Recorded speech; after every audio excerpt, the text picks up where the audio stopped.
5, 4.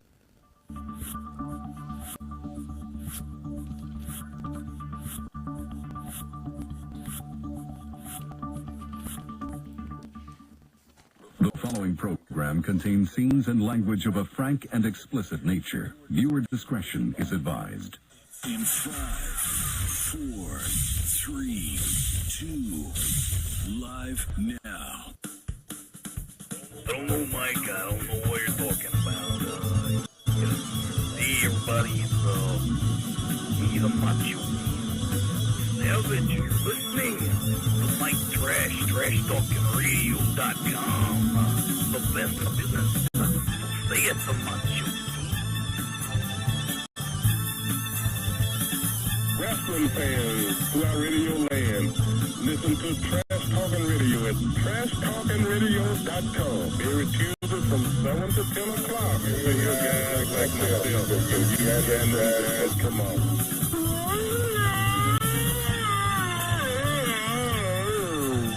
That's my story. You may hear words to describe the Trash Talking Radio Show from 7 to whenever we get done is like using a screwdriver. Cut, roast, beef. This is Smooth Sean, the other half of the Rock and Wrestling Connection. That's the trashy one and the loony one together forever.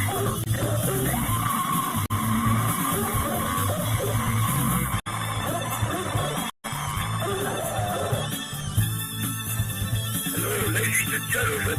This is Ivan Gold Up. I'm here to tell you about Mike Talking Trash. With the trash, 7 to 10. Tuesday nights, you got to listen in.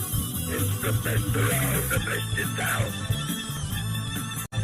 Alright, hey, this is the animal. One half of the world famous cake in the road warriors. We use them.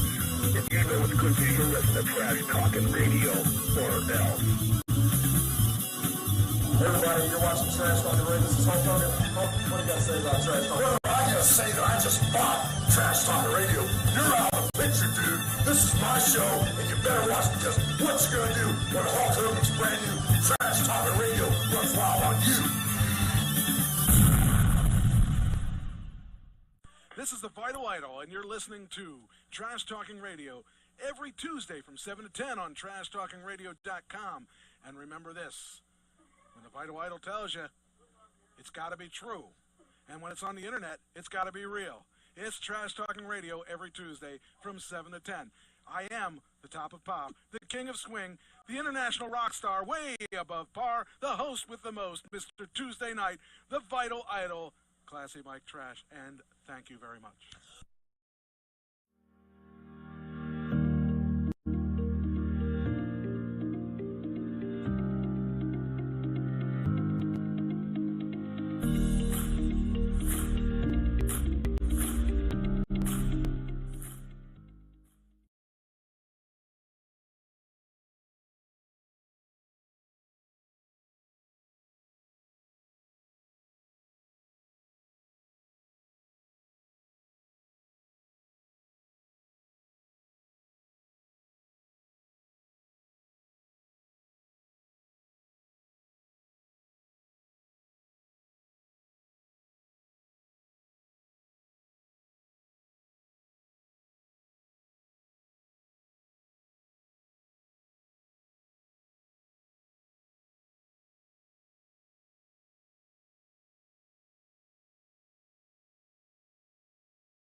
Let's see. There we go.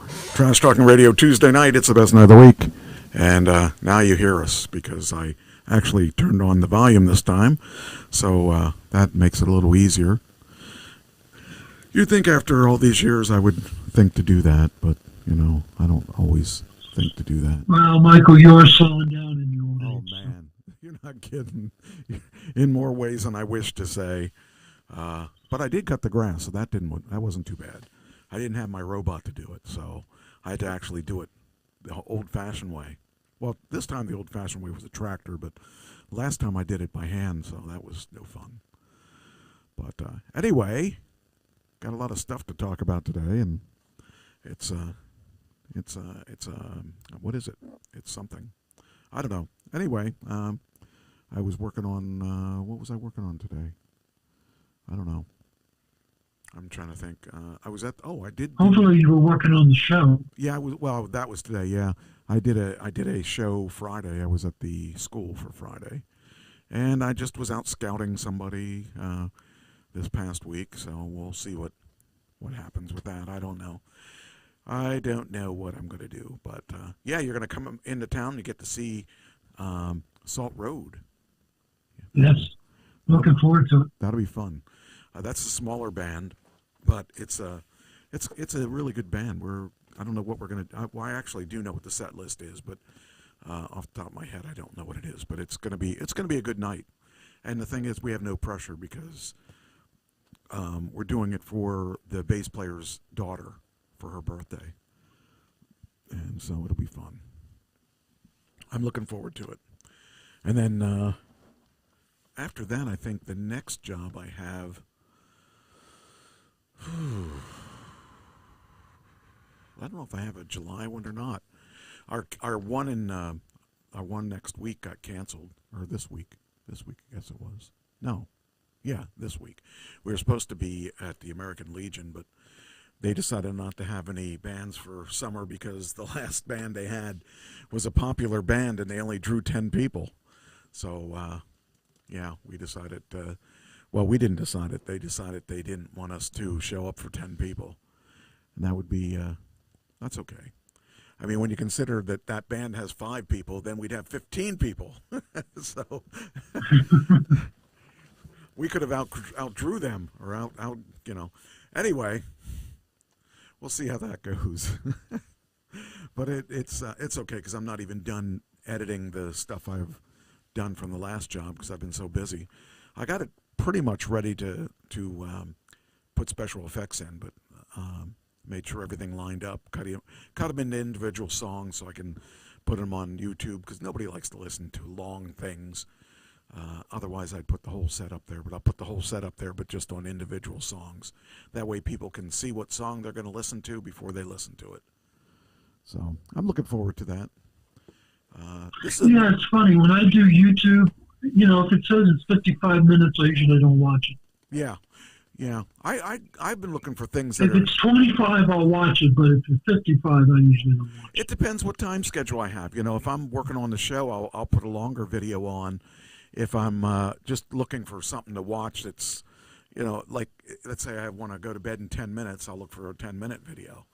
So, but the thing is, I'm noticing that the trends are that, well, first off, as we reported last week, the #1 place for watching TV is YouTube.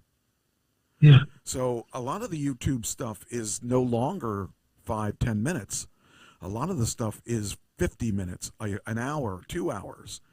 I'm amazed that that's the way that it is. And actually, WWE owns AAA in Mexico now, and they do all their Mexican wrestling on YouTube. So that's interesting. So they're exploring that as a possible way to not have to pay a lot of money for streaming. So that's kind of, I think we're going to see a shift in things. I think people are starting to realize that YouTube has a lot more to offer, and you don't have to pay for YouTube per se, unless you're buying the commercials. You don't have to pay YouTube for the material. Whereas if you went to Netflix, you got to pay whatever it is that Netflix is charging nowadays, and Netflix is raising their rates all the time. So all the time, I'm almost ready to cut. Yeah, I would cut. Too expensive. I would cut them, except that I'm not paying it. Christine's paying it, so that works for me. But I pretty much, right now I have cable, and I pretty much have all the channels that cable offers. But I'm realizing I don't really watch all the channels.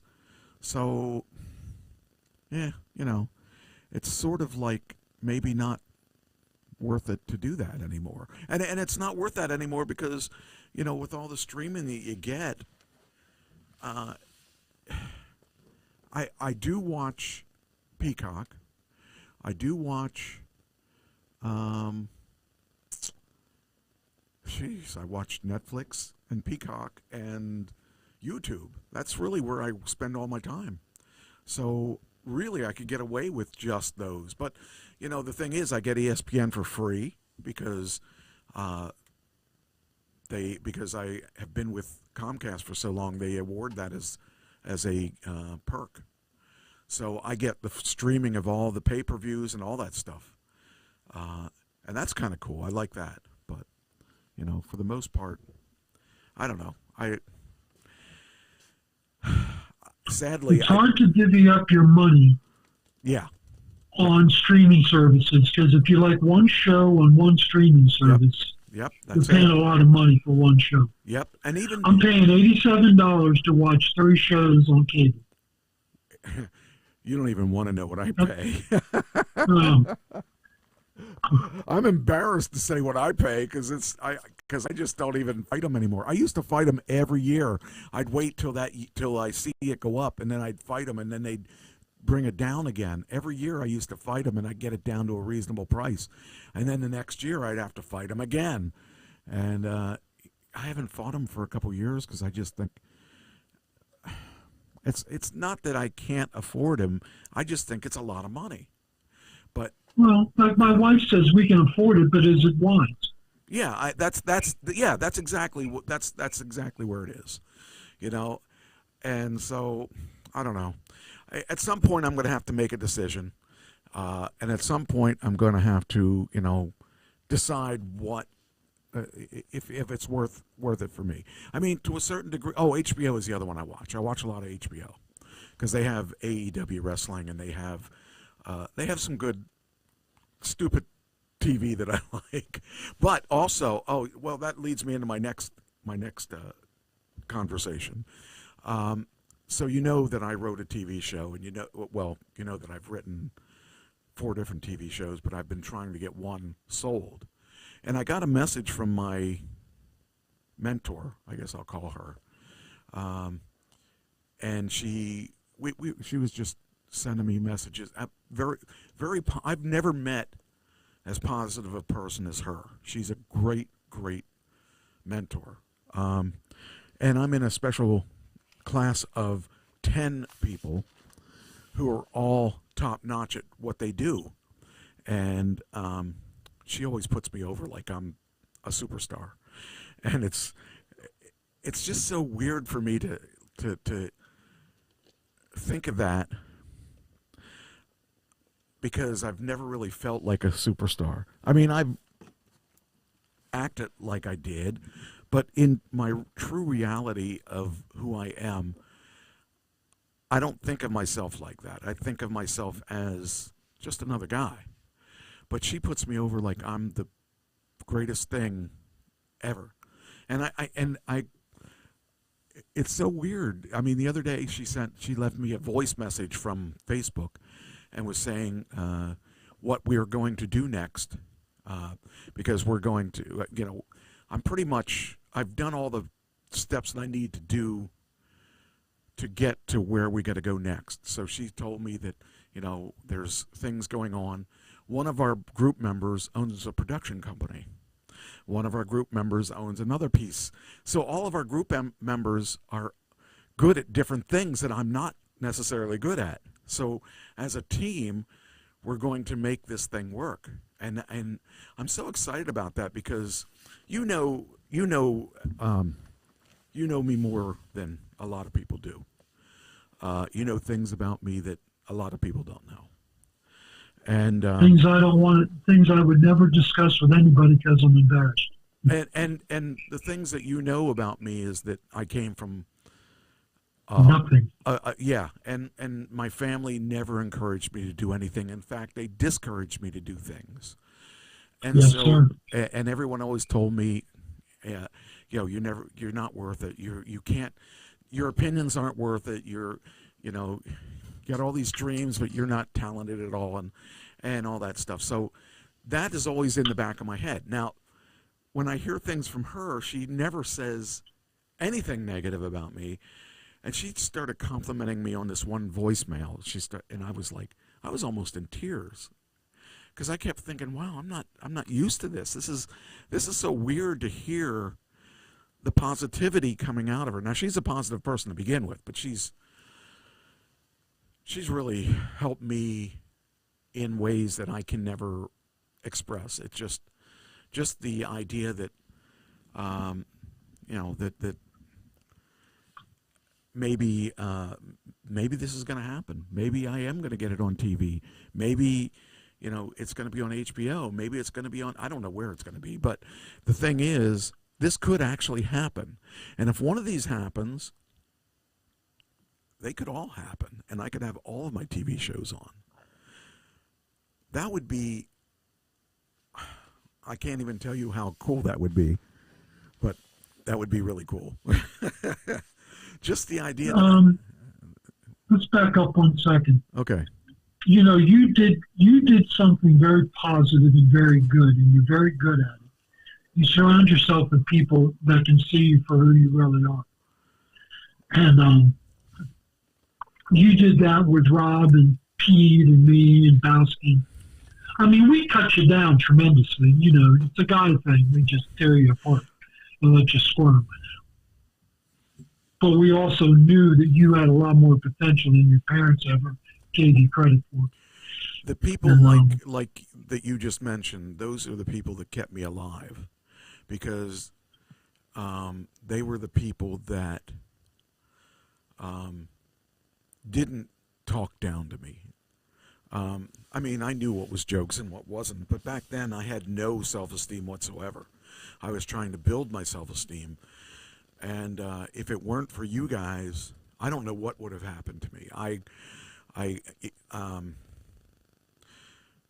always believed that I was not.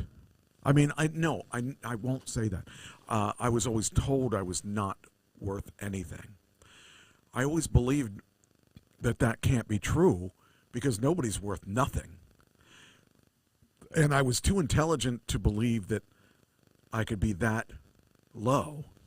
But I didn't know where I fit in, and because of people like you, Rob, Bowski, all that, and Pete and that, you kept me afloat. You guys kept me afloat because I had friends, which I never had before. I mean, Rich was a friend of mine. Rich is still a friend of mine. But back then, I didn't know what was real. I was still trying to find myself, like all of us. I really didn't find... That's why you go to college. That's why you go to college, trying to figure out who the heck you are. And it took me until I was in my 30s to get on track to where I felt I had to be. And I wouldn't take risks because of my upbringing. I wouldn't take a risk like not have a job and go after music or go after acting because that was full time. I wouldn't do that full time.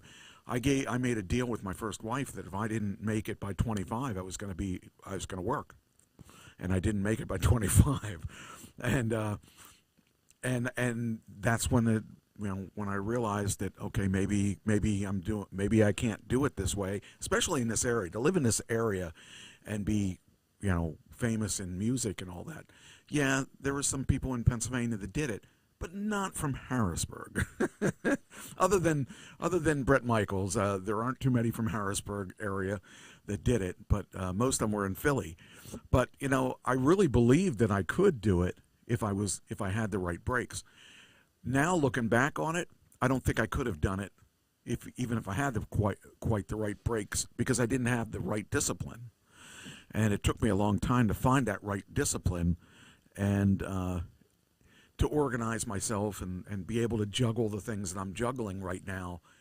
That came with a lot of things. I mean, I added one thing at a time. Music was first, then a job, then after the music and job were going well, then a radio show, then the wrestling, then I just kept building on it.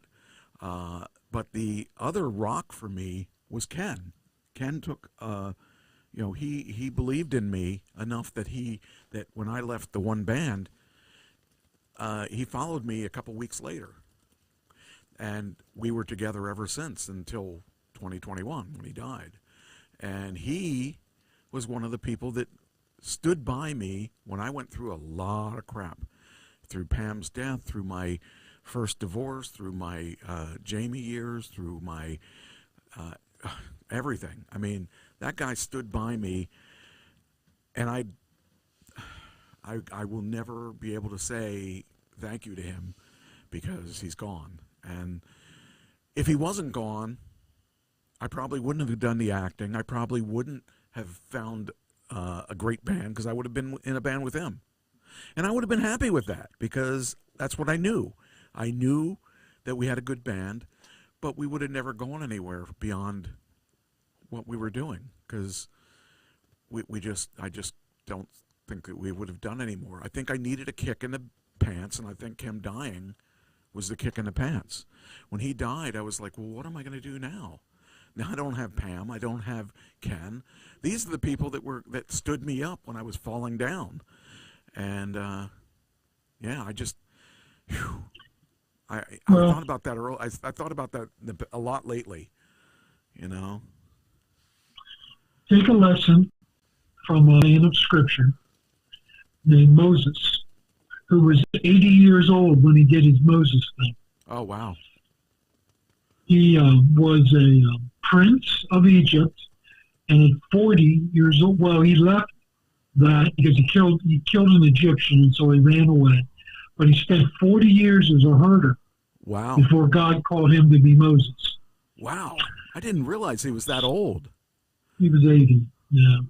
So he found that God used him in his 80s, and that's what I think of. I'm doing more now than what I ever did when I was working. Yeah. And I think of Moses a lot, and I think of you, and I think of Moses because you've come on strong after you've retired and after Ken.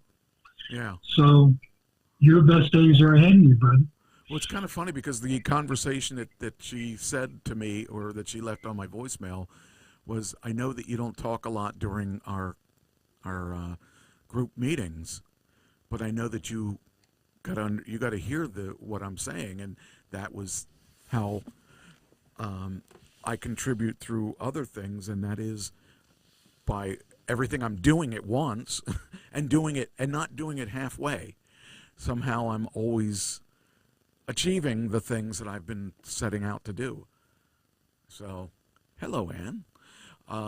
So it's just kind of, it's really fun to be able to be at this point in my life where I can do what I want to do and not what I have to do. And that's kind of interesting to me. Isn't that nice? Isn't that nice? Yeah. The way the Lord works that out, that we can do that. Yeah, I'm very happy with that because I don't have any stress that I had when I was younger. So, speaking of stress, all right. Now it's your favorite part of the day. Yeah, this is where my stress level comes in with you. I don't know how many of these you're going to know, but I think you should know a good number of them. But there's a couple that you may not know, but let's see who you do and who you don't know. Let's start with I think you don't know her. Nikki Glazier. She is a comedian. No. Hold on, I got to bring her up. Oh, yeah, let me bring her up. There she is.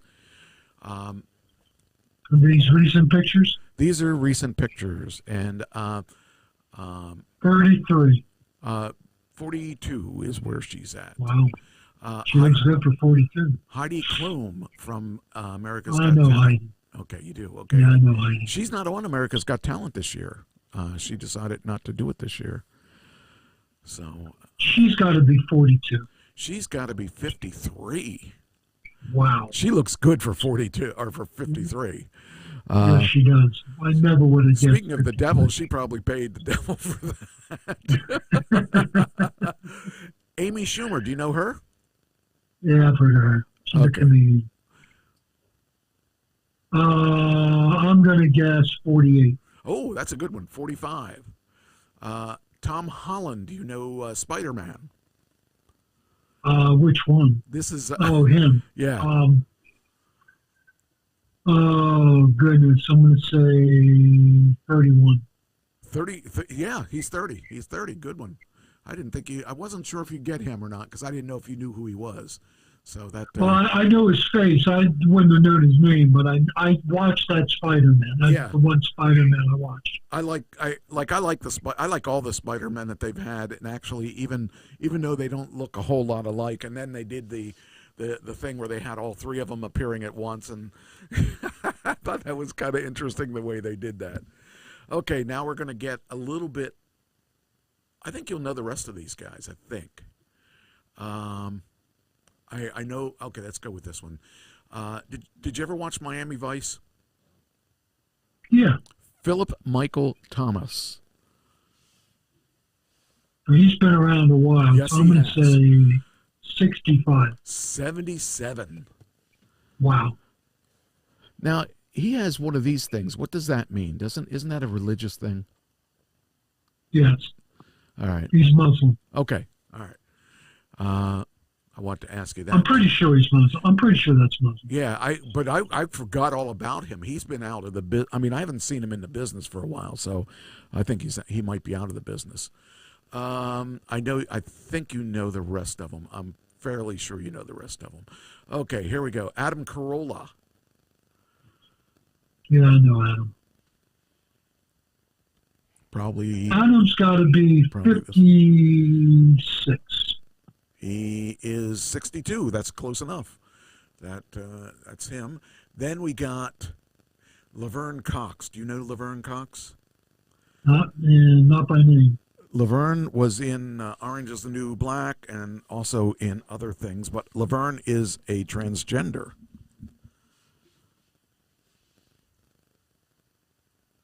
Very pretty transgender. Yes, she is. I would like to add. She is, yes. And a good actress, by the way. Really? Yeah. Yeah, I didn't see Orange is the New Black. I'll say 51. That's a good one. She's 54. Lisa Wetchell. You may not remember her name, but you will probably remember that she was in Life, The Facts of Life. Yeah, Facts of Life. Let's see. Let's look at these pictures here. And before you answer, she's closer to me than she is to you.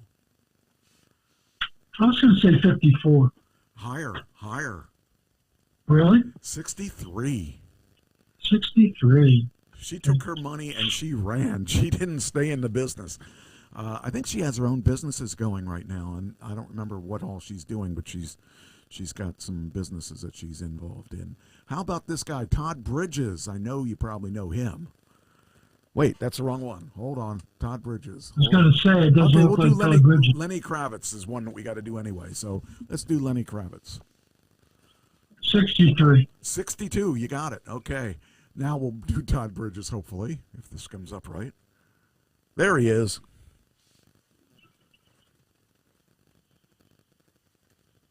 I'm going to say 69.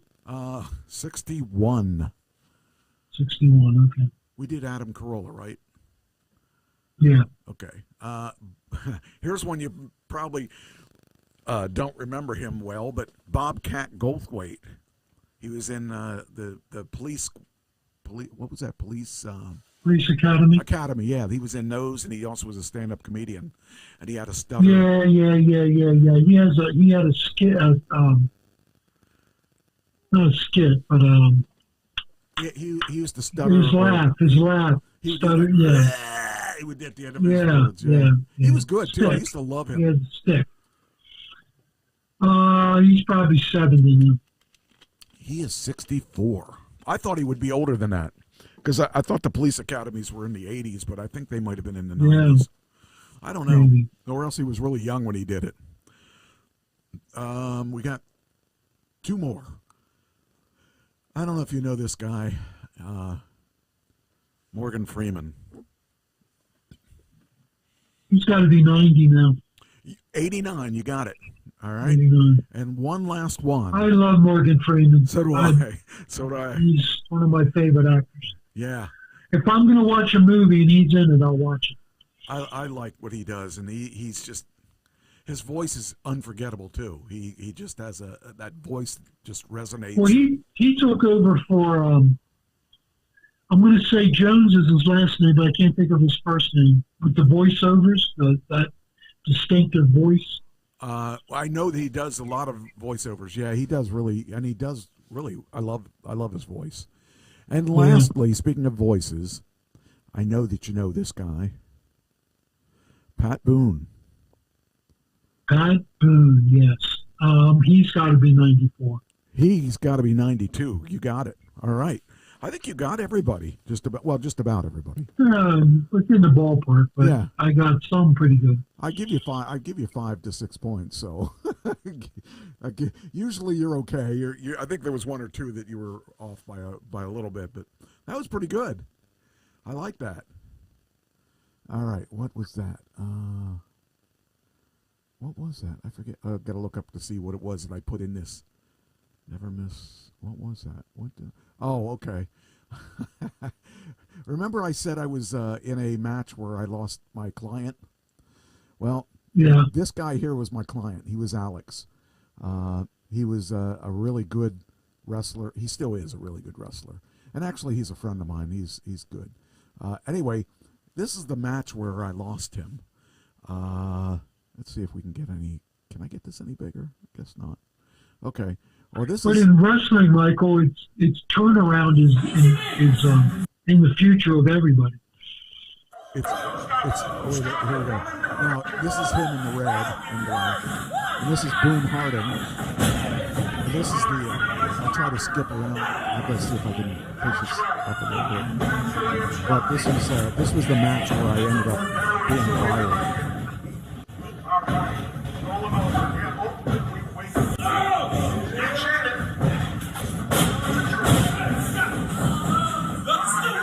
In the corner, doing my job. These guys are two of the better wrestlers too. And actually, Alex is only 2 years in the business. He's really doing well in the business.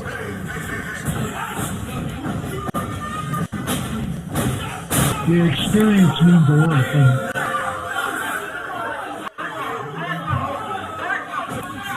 That's my bodyguard, by the way. Oh, by the way, he did that you just saw, and he busted the guy's nose. He started bleeding all over the place.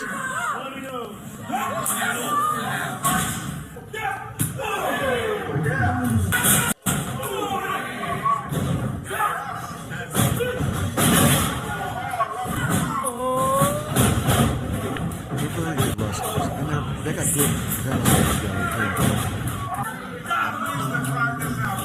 I think my favorite wrestler of the Indies right now is Alex.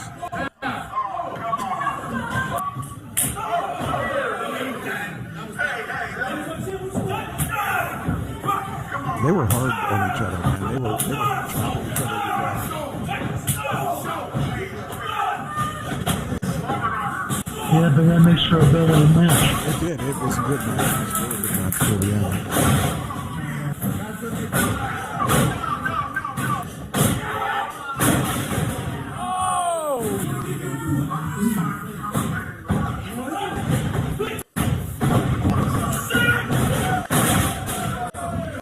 Watch it. Here we go. He was yelling at me. I was just up on the turnbuckle, and then boom. He hit me hard too.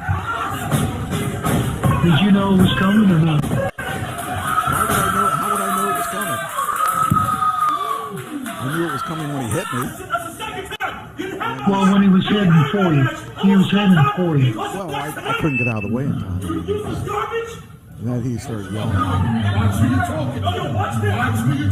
can't see what I'm doing, but I got my hand on the Gumar in the background where she was up on the poster and all that stuff. I was a little dazed, and confused for so long. It's not true. Let me close some of these windows here, and we'll go on to the next thing. I just thought you'd like to see the match where I actually lost my client. He was mean to me after that. He was yelling at me and all that. So we're friends now. So that's always good to be friends with him. Who knows what could happen in the future? Because there's nothing out of reach in wrestling. All right, there we go. All right, then I had there's our background picture. Okay, so I can now delete that because that was in here for last week and we didn't do it because I didn't think to do it. All right, now we got, all right, what do we got here? Let's go down to the bottom and work our way up. Okay, I want to talk about this. I got an email. Let me see, I'm going to bring this up. I just made a screen for it so I can just do this. So on Facebook in my messenger, I got this this message. For many years, I have carried the weight of work and lived in solitude. The world has become exhausting for me, and depression has caused me great suffering. Even so, you are always the one I care about the most. But I don't want to burden or interrupt your life. I left you some money, hoping that it would become a bond for us to meet again in the next life. Now I'm ready to say farewell in this world. Please hold on to this message. Okay, so I got that in a Facebook Messenger. Then it had the credentials. You're supposed to go to this website, which happens to be a Russian website because there's a CC at the end. He gave me a username, and he gave me a password and a balance of $6,303,000 and $50.50. So, okay, I know people would admire me and love to give me money and all that stuff, except that I got about 150 of these, all from different people, all within a minute of each other, and all having the same amount and the same website, different usernames for some of them the same. And I thought, well, that's really odd. So, I knew that it was a scam. And because this guy doesn't have a clue who I am, because it's a generic thing, and each of them said exactly the same words. So I said, okay, this is a scam. So I decided to post this to people with scam warning as the headline. And this is the ChatGTP information on it. It said basically this is a very common cryptocurrency scam, often called the dying relative friend leaves you millions or inheritance scam. It's been circulating heavily on Facebook, Instagram, and other social media. And this basically tells you how it works. And basically they bring you in on the emotional hook, and they offer you the gift. You log on to this, looks like a fake, it shows you a balance of $6 million, but it's not real because it's a fake website. And so it's not a real exchange or anything like that. The catch where they make your money. Once you're hooked, they tell you have to withdraw the money. You need to pay taxes, verification fees, pay gas fees or withdrawal minimums, and you have to connect your wallet or whatever it is, and then they have access to this. So the deal about this is though. So I thought about this, and I made this whole thing up, and I posted. This is why you don't respond to it. This morning I got up, and there were about 50 people that I apparently sent this message to. and none of the people did I know. So they hijacked my account, I guess, somehow. So I deleted them and blocked everyone. And I got to see if it happens tomorrow. And if it does, I got to change my passwords. But I noticed that there were people logged in under different state or different parts of the country, parts of the world, and I cut them out of my. I got scammed last year. That's probably where they got my credentials. So I kicked everybody out. Now I got to see if they log back on again to see if they know my credentials, and if they do, I got to change my credentials tomorrow. But you got to be careful. If you see this, do not respond to it. And it's kind of important that you stay away from this kind of thing. In Boyertown, there was a guy that got the Nigerian. Yep. I'm a prince, and I got to get my money moved. I need your help. I'll give you so much if you help me get my money moved to Great Britain or the United States or whatever. It's just He probably spent $27,000. Oh, I believe that. Trying to get that money moved. Well, you figure last year I lost about $36,000 on that one scam. I was lucky enough that most of it was FDIC that I was insured with. There was some that I wasn't insured with, but it wasn't like $30,000. It was, it was a couple bucks here and there. So, the thing is, the scammers are out there, and there's not anything we can do to stop them from creating these scams. But you can be aware of them. Educate people by making them aware. Right. So that's the whole thing that I want to make sure that people realize is that, hey, we all want to be billionaires, millionaires, whatever it is, but nobody's going to give you money. You can want it all you want, but you're not going to get money, and that's just that's the bottom line. And that's the realistic thing is that there are people that's what they do for a living. They scam you, and they come up with variations of these things. And this was a variation of one of the things that is out there. So I wanted to make people aware that if you get this, don't think you're going to make a couple $1 million, because it doesn't happen. And I just want to make people aware of that, because people all say, "Oh, wow, this is really good." No, it's not. You got to be careful, because they will take everything they can get, because they really ran me through the ringer last year when I didn't even. I think the reason they got my information was from Comcast, because Comcast had a breach 2 years before. So it's something I definitely am very passionate about, that I don't want to see anybody else have to go through what I went through. So just making people aware of that. So it's horrible. I mean, these people don't have any kind of conscience at all, because they believe that we're wealthy beyond our means, and that this won't hurt us. And even if it would hurt us, they don't care, because they want money for themselves, and they don't care about anyone else.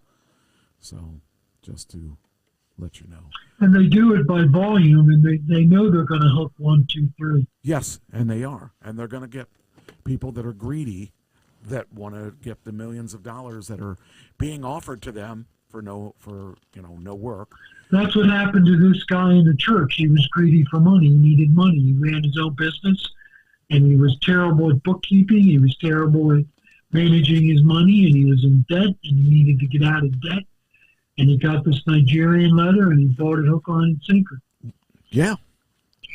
And nothing I could say to him dissuaded him. Right, because people think that this is real, and it's not.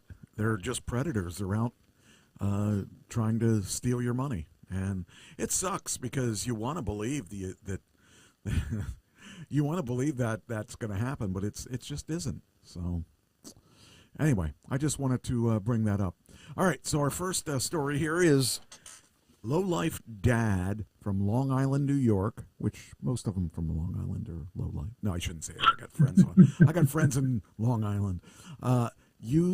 Allegedly used his 13-year-old daughter to sell cocaine. There you go. Keep it in the family, right? Well, you know, the kid that's 13, she can break her in early. Yeah. And she's got plenty of life to live, so she can spend, you know, half her life in jail for that. I just can't. She'll only go to juvie until she's 18, so right, yeah. She's got the rest of her life, and she's learned a skill. There you go, a skill. That's right, sales. I mean, Dad's doing a good thing for her. I did sales for 30 years, and look at me. Oh man, this is the character. Doesn't he look like a an alleged drug-dealing he dad? looks the part. An alleged drug-dealing dad from Long Island was arrested after police say he used his 13-year-old daughter to help him sell cocaine. Julio Emmanuel Pena, 39, was busted Monday at his Freeport home and slapped with a slew of charges over revolting accusations. The accused lowlife coordinated a cocaine sale with a buyer and had his teenager complete the transaction in his hometown, according to the the cops and documents. He's accused of sending his daughter to deliver drugs and bring him back the cash. Or was she the mastermind? Who knows? It says here, cops executing a search warrant for Pena's house found 13 bags of cocaine while the suspect was sleeping. That's not a good thing. You should never sleep. He slept through the tearing his house apart. Yeah. Excellent.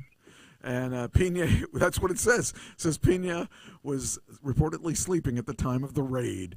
The cell phone used in the drug deal was also found in the residence. Pena was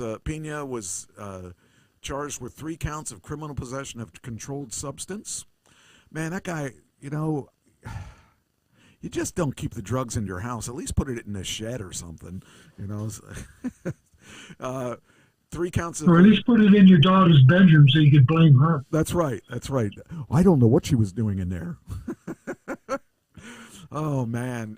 3 counts of criminal possession of a controlled substance, 2 counts of a criminal sale of a controlled substance, conspiracy in the 3rd degree, use of a child to commit a controlled substance offense, and endangering the welfare of a child. Yeah. You know what's sad, Mike?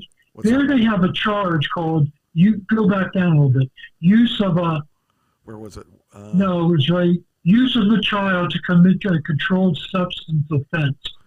Other people do the same thing. That's what's so sick about this. Yeah. They have a charge for it. That's crazy. I don't even... I mean, you know me. Who would use their own child to commit a crime? Well, apparently Pena would. Yeah, apparently. But other people do it too because they have a charge for it. Yeah. Specifically a charge for it. That's sad. I just don't understand it. But I don't understand having kids in the first place. I mean, there's got to be a reason to have kids. So this was at least a reason to have kids. Well, he was positive about having kids. He gave her something to do. Yeah. Occupy her time. He was teaching her skill. It's better than the internet. That's right. He was teaching her skill. So I don't know. Okay, here's another one.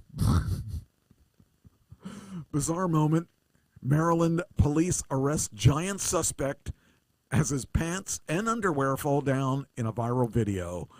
It's bad enough to be arrested, but when you walk around, the least you should do is have a belt.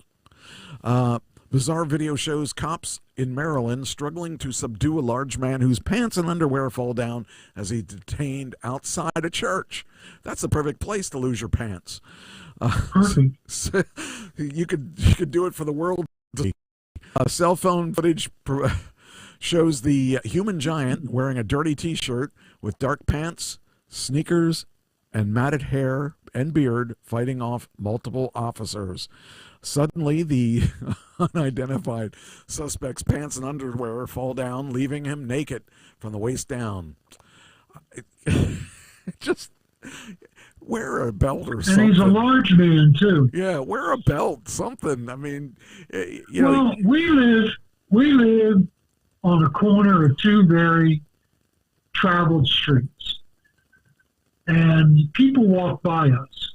And invariably, every day, somebody is holding their pants up because they don't wear a belt. Yeah. They're holding their pants up. And it isn't just African Americans, and white guys too. They're holding their pants up so they don't fall down. I want to yell at them, get a belt. Just get a belt. Man. And I have problems with my pants staying up with a belt sometimes, but, you know, just because I'm oddly shaped, I guess. I don't know. But that just, if I'm being arrested, I'd tell you, you know what? Take me. Just let me pull my pants up. So, I don't know. Maybe some people just have no shame. Then we got, hold on. I hit the same one again. Darn it. All right, where you at? There you are. Here it is. This is really cool. This next one is really cool. Fake California store had a hidden entrance to mass smuggling to Mexico. I heard of this. This is really, I mean, you want to talk about being, you know, tricky. I mean, you go in the store, there's probably nothing to buy. It's a fake buy for less store in San Diego. Had a hidden entrance to cross the border tunnel to Tijuana. That's a lot of work. Authorities said it was a sophisticated cross-border tunnel that had electricity and ventilation. The hole was estimated to be about 1,933 feet long, 55 feet deep, and 4.5 feet in height with reinforced walls. Investigators found the tunnel after they surveilled the store for months, observing suspicious activity and minimal foot traffic from customers coming to Otay Mesa buy for less store. So I guess they really did want to buy for less. But let me see. I think there was a picture of the. There it is. there it is. So you just go down the steps and cross the border, and they have. And they probably use kids to run the. Here you go, big hole to run the drugs. Probably. Who wants to go doing all that work? All four defendants were charged in distributing controlled substances, which has a max penalty of life in prison and a $10 million fine. Hernandez Lopez was additionally charged with construction, financing, or using unauthorized tunnels and importation of a controlled substance. The U.S. Attorney Adam Gordon said the operation served as a cardiac arrest for the drug cartel's illegal drug smuggling. So cocaine is the lifeblood of the cartels, and what you see here is a cardiac arrest for their system and those defendants. I watch, I don't know, something I found on YouTube was actually pretty cool. It's border control. It shows you the borders of Mexico and the borders of Australia and flight borders of the U.S. and all the things that they put you through when they suspect that you're not doing things legally, and it's amazing how they just will swab your luggage, and you may not be carrying that day, but if you ever had that stuff, they know it, and it's crazy. So I don't know, these people, and they try to get the strangest things into the country, and I'll tell you, Australia's pretty picky about their stuff too. I can't even believe some of that stuff is illegal that they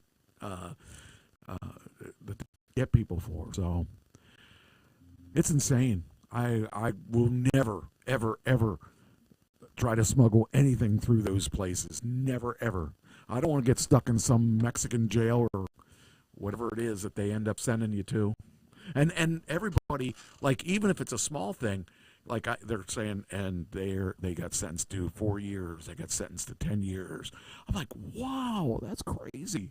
Imagine, and some of these people are mules, and they don't even know, like they're saying, hey, carry this bag.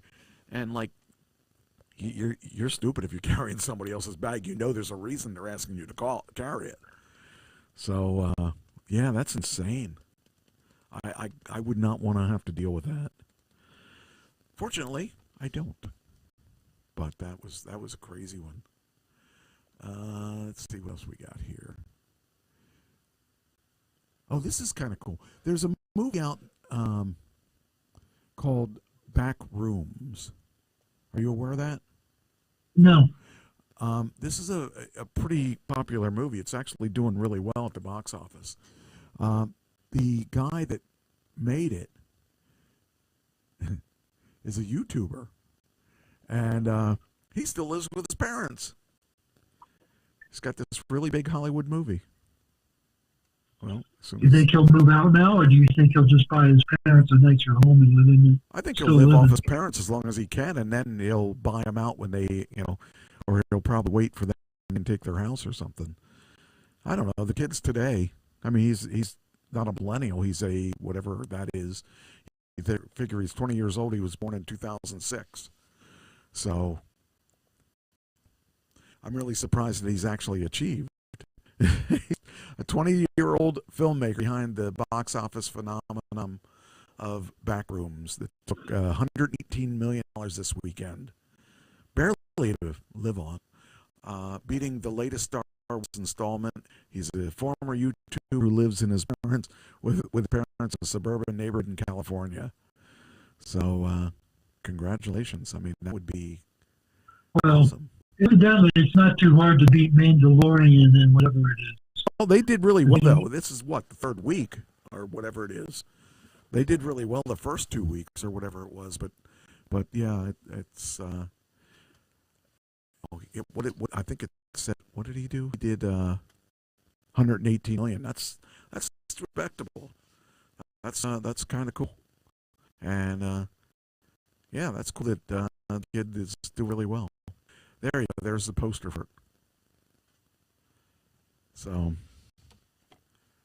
I'm interested to see what that movie was all about. So, a found footage movie. Yeah, I think it's exciting.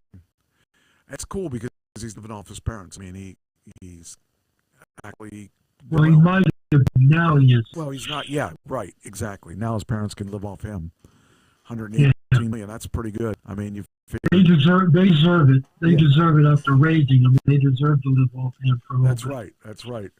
But that's exciting. I love to see that someone actually was successful at that age. I mean, if I had been successful at that age, I would have blown all my money and ended up in the gutter at some point.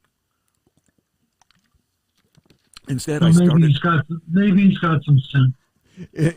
I did it the other way around. I started in the gutter and instead of running yourself into the gutter, I figured there was nowhere I could go. I couldn't go down. But on that bread truck or van you used to live in. Oh, that was a nice van to live in. Love that van.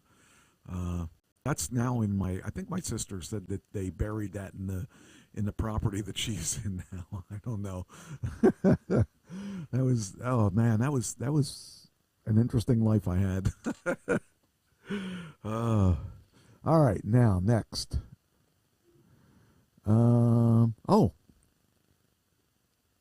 This is interesting. Trying to remember what this was.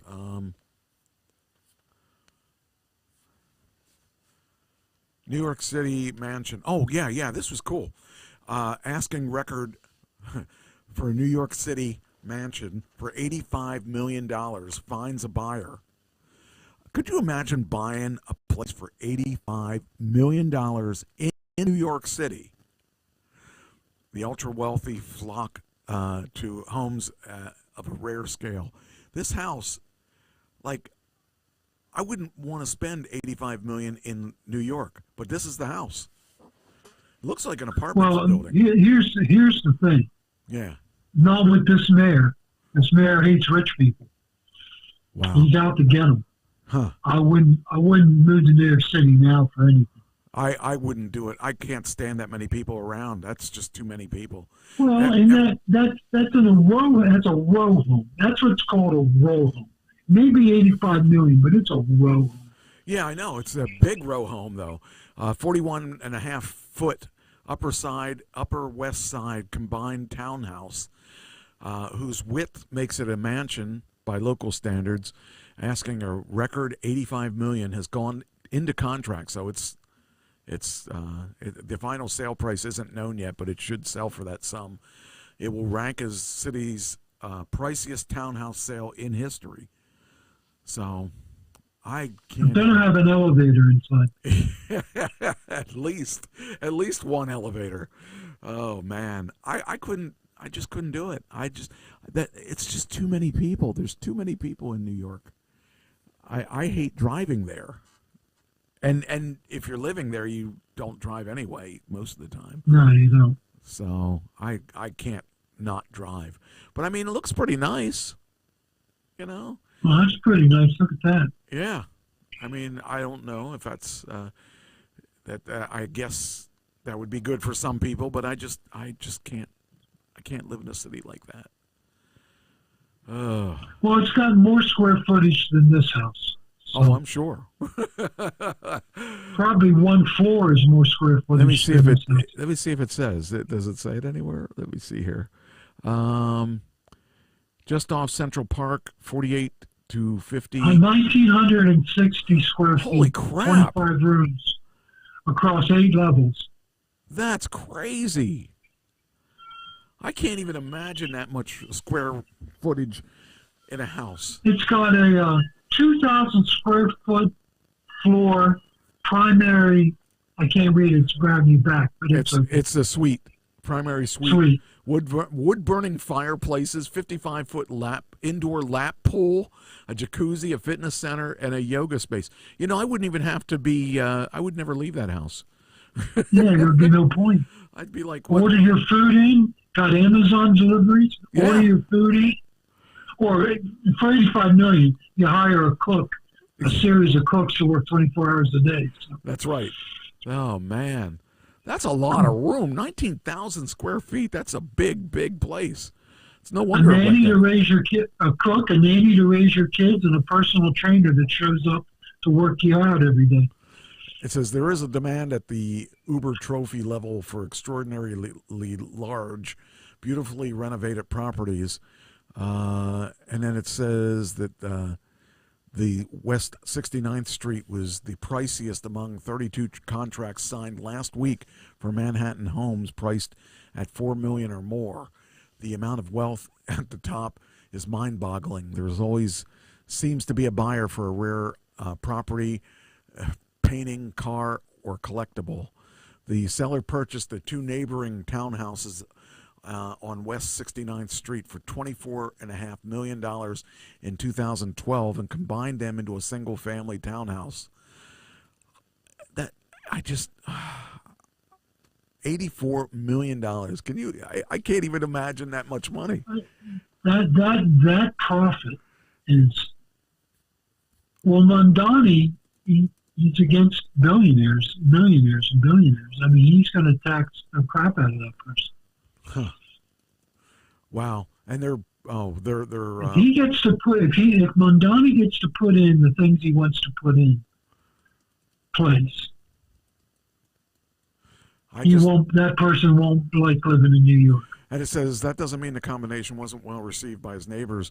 It does say the French businessman Pierre Bastide and his jazz singer wife Malou Benoit reportedly ranked their neighbors during the 7-year process, some of whom moved elsewhere due to being fed up with the significant excavation the couple undertook. Jeez. Oh, man. And it says here, it's a I bet you they spent $24 million just on the Can you imagine getting a commission? Renovations. Get the commission for the sale of that place? Oh. Wow. Set her up for a year. And it says the double-wide market is a significant market. They listed the Bank Street house. We're in contract to sell 34 to 36 East 70th Street, and recently sold 34 to 36 East 63rd Street, and 35, 37, and 39 East 63rd Street. So I guess the stuff is selling. Oh, wow. I don't like the furniture, but, you know. Ultra modern. Don't like it. Yeah. Hey, you know, if you can afford to do that stuff, more power to you. Is that the couple? I think so. Well, He's a no, dork. And it she's says pretty. I wonder why she married him. Oh, she's gorgeous. Yeah, that's what I mean. That's what I mean. She could do better than him, but he's got a pocketbooks. Stuart Butterfield of Slack, and of Slack. Okay, I know who Slack. And Jen Rubio of the popular luggage brand Away snagged a double-wide West Village penthouse more than 2 years ago for a record $72.5 million. Guess what? They beat your $72 million by $12 million. So I don't know. That's just I just can't even imagine. That kind of money just doesn't seem real to me. However, if I cashed in all those $6 million offers I was offered on Facebook, I might have enough. I'd have $1 billion. Mike, with a lap pool, fitness center, and yoga center, they could open up a YMCA in that place. And the Village people are right down the street. That's right. Oh man, I think it's crazy. All right, let me see here. All right, so we got rid of that, so that's done. That's why the Nigerians do that, because they got people like that. Oh yeah, and they view us as being all of us as just being. We have so much fabulously money. wealthy. According to them, we're just, every one of us is wealthy. Here's something that's kind of interesting. Meta has a new AI pendant. It's a clip-on Bluetooth microphone that records and interacts with users throughout the day. Over the next year that they'll be putting that out. It says there we are. These are like, they did come out with the glasses. They're going to come out with 4 new smart glasses, but this is a pendant that you'll wear around your neck, I guess. And they're going to start testing it over the next year. It's called the what's it called? I don't know what it's called. It doesn't say. But they haven't confirmed what it's going to cost yet. But I mean, everything's going AI, and that's one way you can record things that, if you don't have AI glasses, you could have the pendant. I would like the pendant more than the glasses, because I think the glasses are kind of weird looking. That's what the glasses look like. They have the little camera and stuff in there, and they can actually see things that and identify things for you. I don't think you'll be able to do that with the AI or with the AI pendant thing.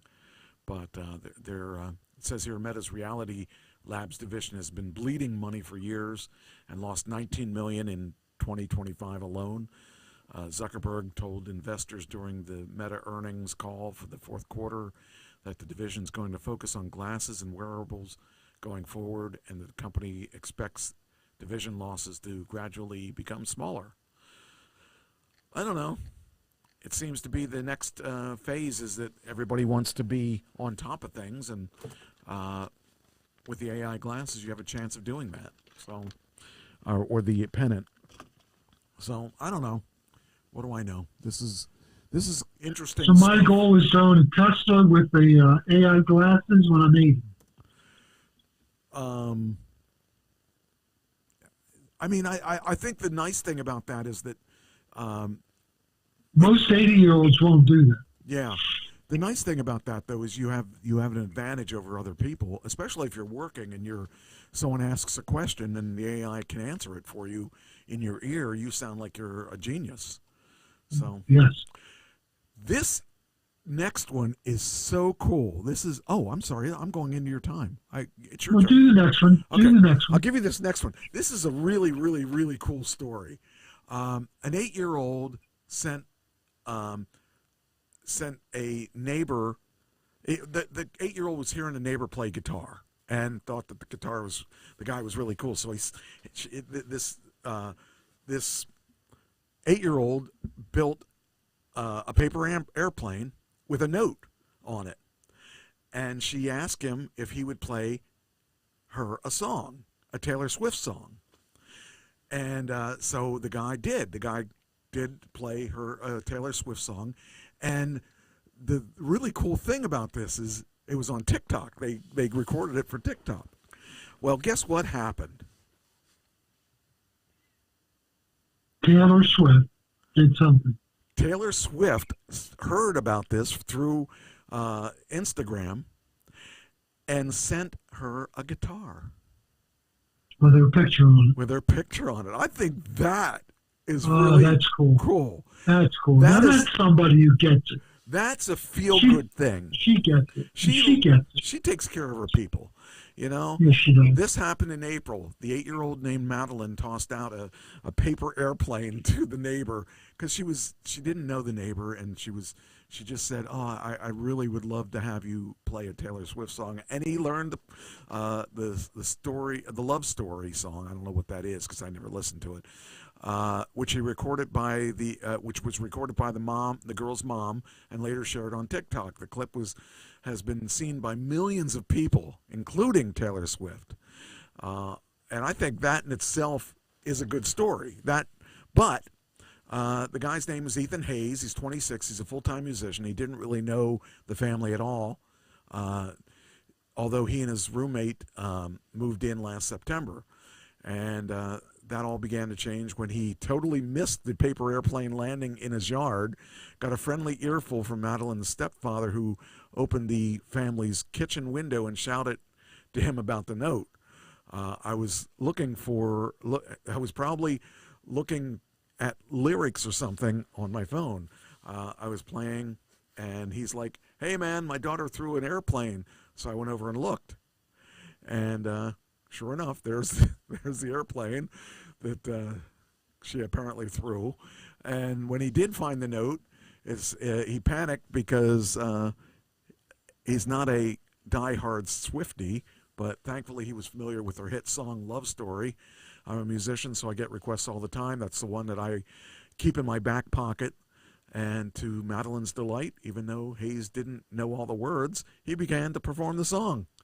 So that, to me, is such a cool story. It's a feel-good story. But then we woke up the next morning to get ready for school. It was about 7:30, and there were 20,000 views, and that's exciting. And then there was no expectation of it going at all, and then it was a cute moment, and she wanted to share it with her friends. And the next thing you know, 10,000, 15,000, 20,000 views. We're like, oh, wow. That's...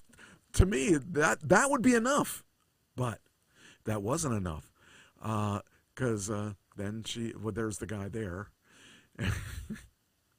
and then they're like, what would you like to say to Swift? Madeline, who got her own note and signed guitar, she says thank you, because she got the guitar then, and that's cool. I would like a guitar like that, just because it's cool. It's cool. But, I'm not a big... Even me, who doesn't listen to Taylor Swift, doesn't know one song she ever wrote. I don't either. I'd still like it. I'd still like the guitar with her picture on it. I just think it's cool that someone takes care of their fans like that. I always said that, if I ever became famous, I would do that too. And I would do things that tried to make people, happy. So, the floor is yours now. Let's see you top that one. Well, I'm not going to top that one. Hang on here. I got to pull up my computer. All right.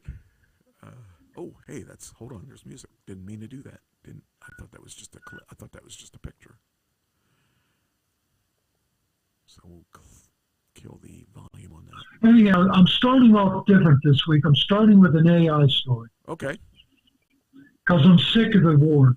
I'm going to talk about it, but I'm sick of the war. Okay. So I got to wait till things clear here. Okay. All right.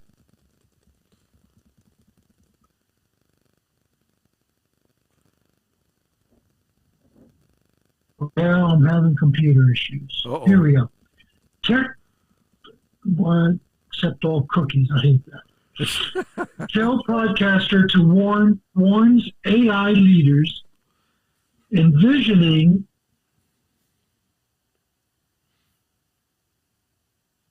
I go through all these blocks here. Envisioning a deity of sorts, delusion of grandeur to think you can create God. Talking about AI, do tech gurus at the front of the AI movement believe they are creating a species seen as superior to human beings? That's the question raised in the latest episode of All in the Podcast, where a panelist took aim at what was described as Dr. Frankenstein theory, motivating certain AI labs to achieve so-called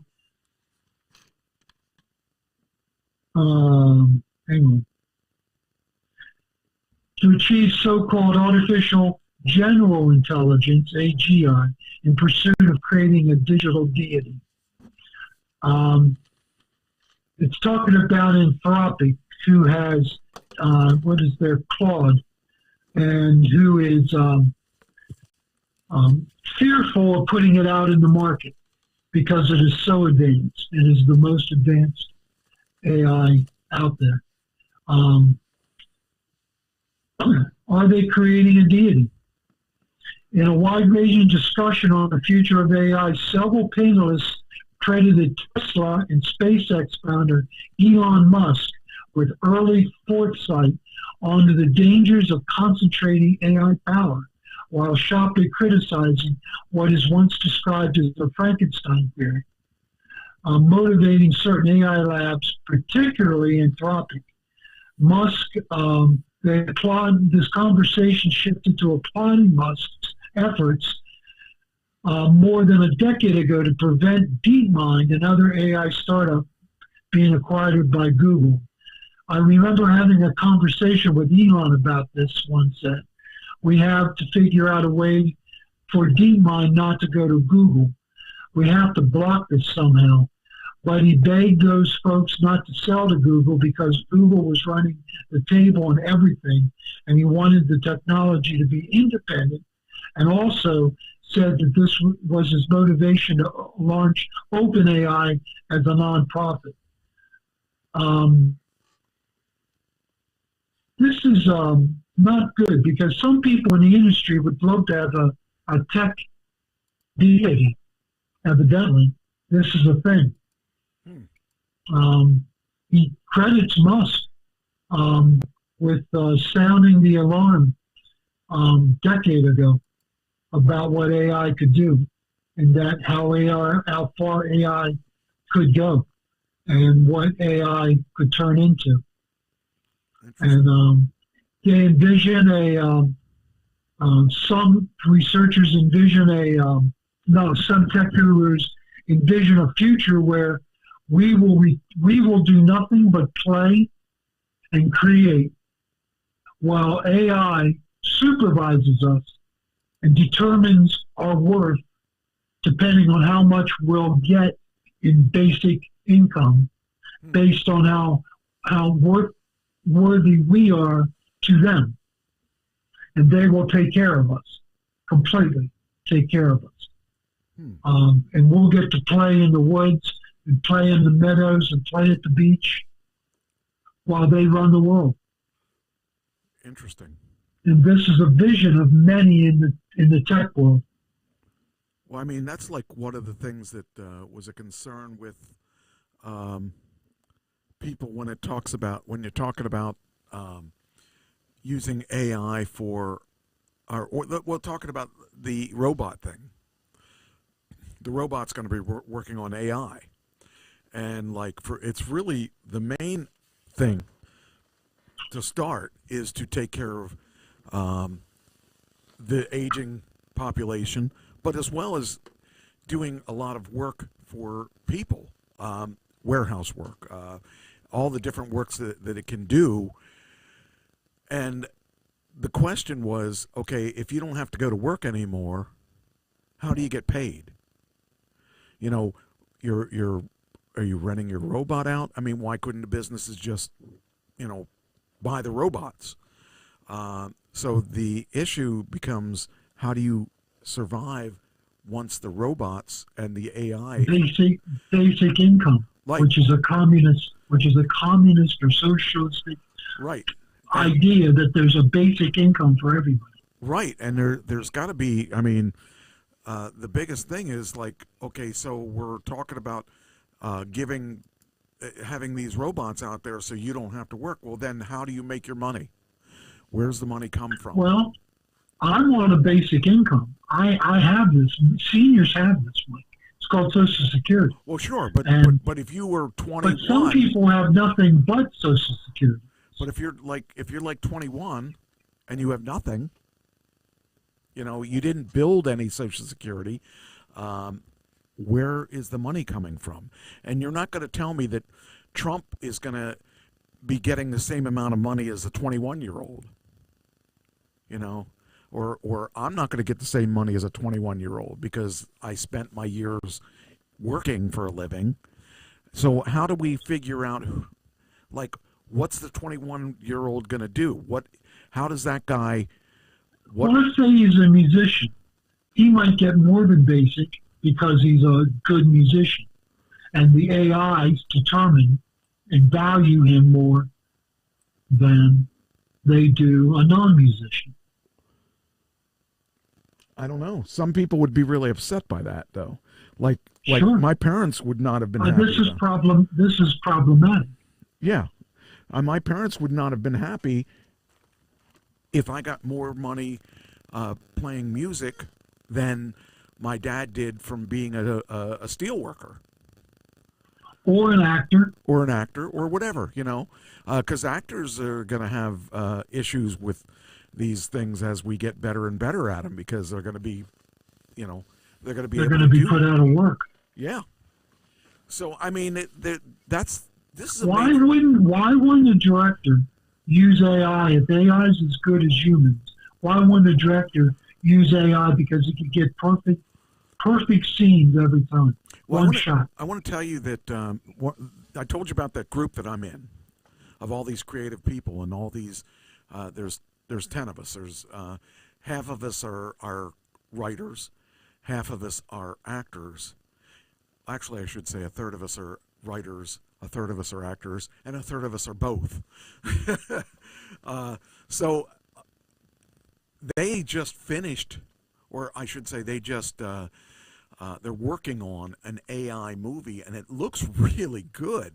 It has an orangutan. It has all these. It's a futuristic movie, and it's set in, I don't know what year, but it's like way in the future, and there's spaceships and space things, and there's animals that are talking like humans and looking like, I mean, the orangutan is awesome. He looks so cool. But the thing is, they're doing that. They're doing that with that movie, and the voices are still human, but the characters are mostly AI stuff. And they created the trailer with an AI thing. It was really cool. It was just unbelievable.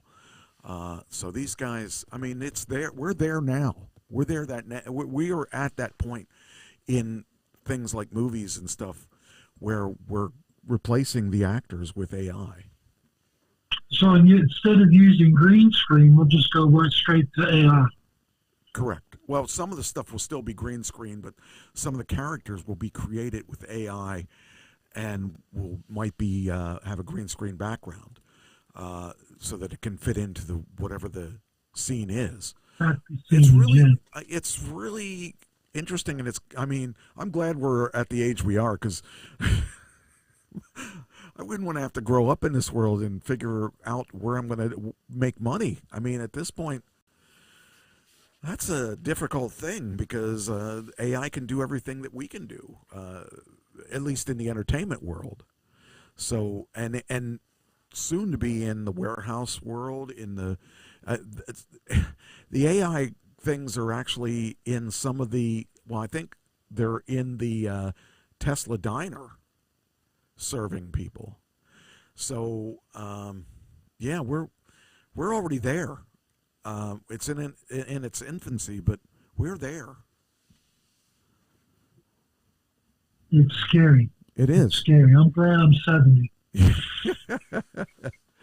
Oh, it scares me. So a Trump bit. signs an AI executive order asking companies to give government early access to their models. He wanted 90 days, but they balked at 90 days. They've agreed to 30 days. So the government now has 30 days to examine the model before it's released to the public. Wow. I don't know if 30 days is enough time, but I don't know that they can really do that, though, because you're going to see, as we see drugs now are sent through, what's going to stop some other AI platform or a variation of, like for instance, you can only... Well, it's Chinese. If the Chinese develop a good AI, they're not going to submit it to the U.S. government. Right. But it's going to be available to purchase. That's right. And even when you think about this, like AI is not supposed to do porn, for instance. But there are What's people... going to stop them from tinkering with the model? It's already done. It's already been done. It's, I've seen things that are not supposed to be there.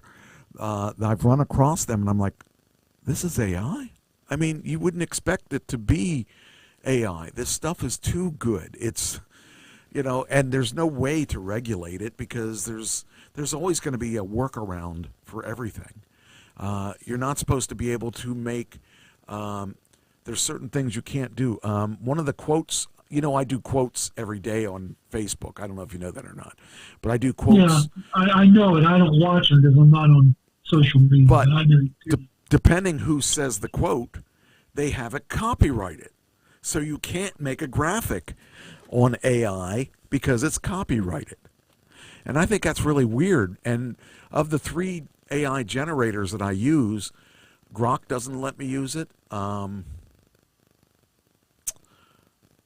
Actually, none of them let me use it. I had to use another AI model to get it to do a graphic.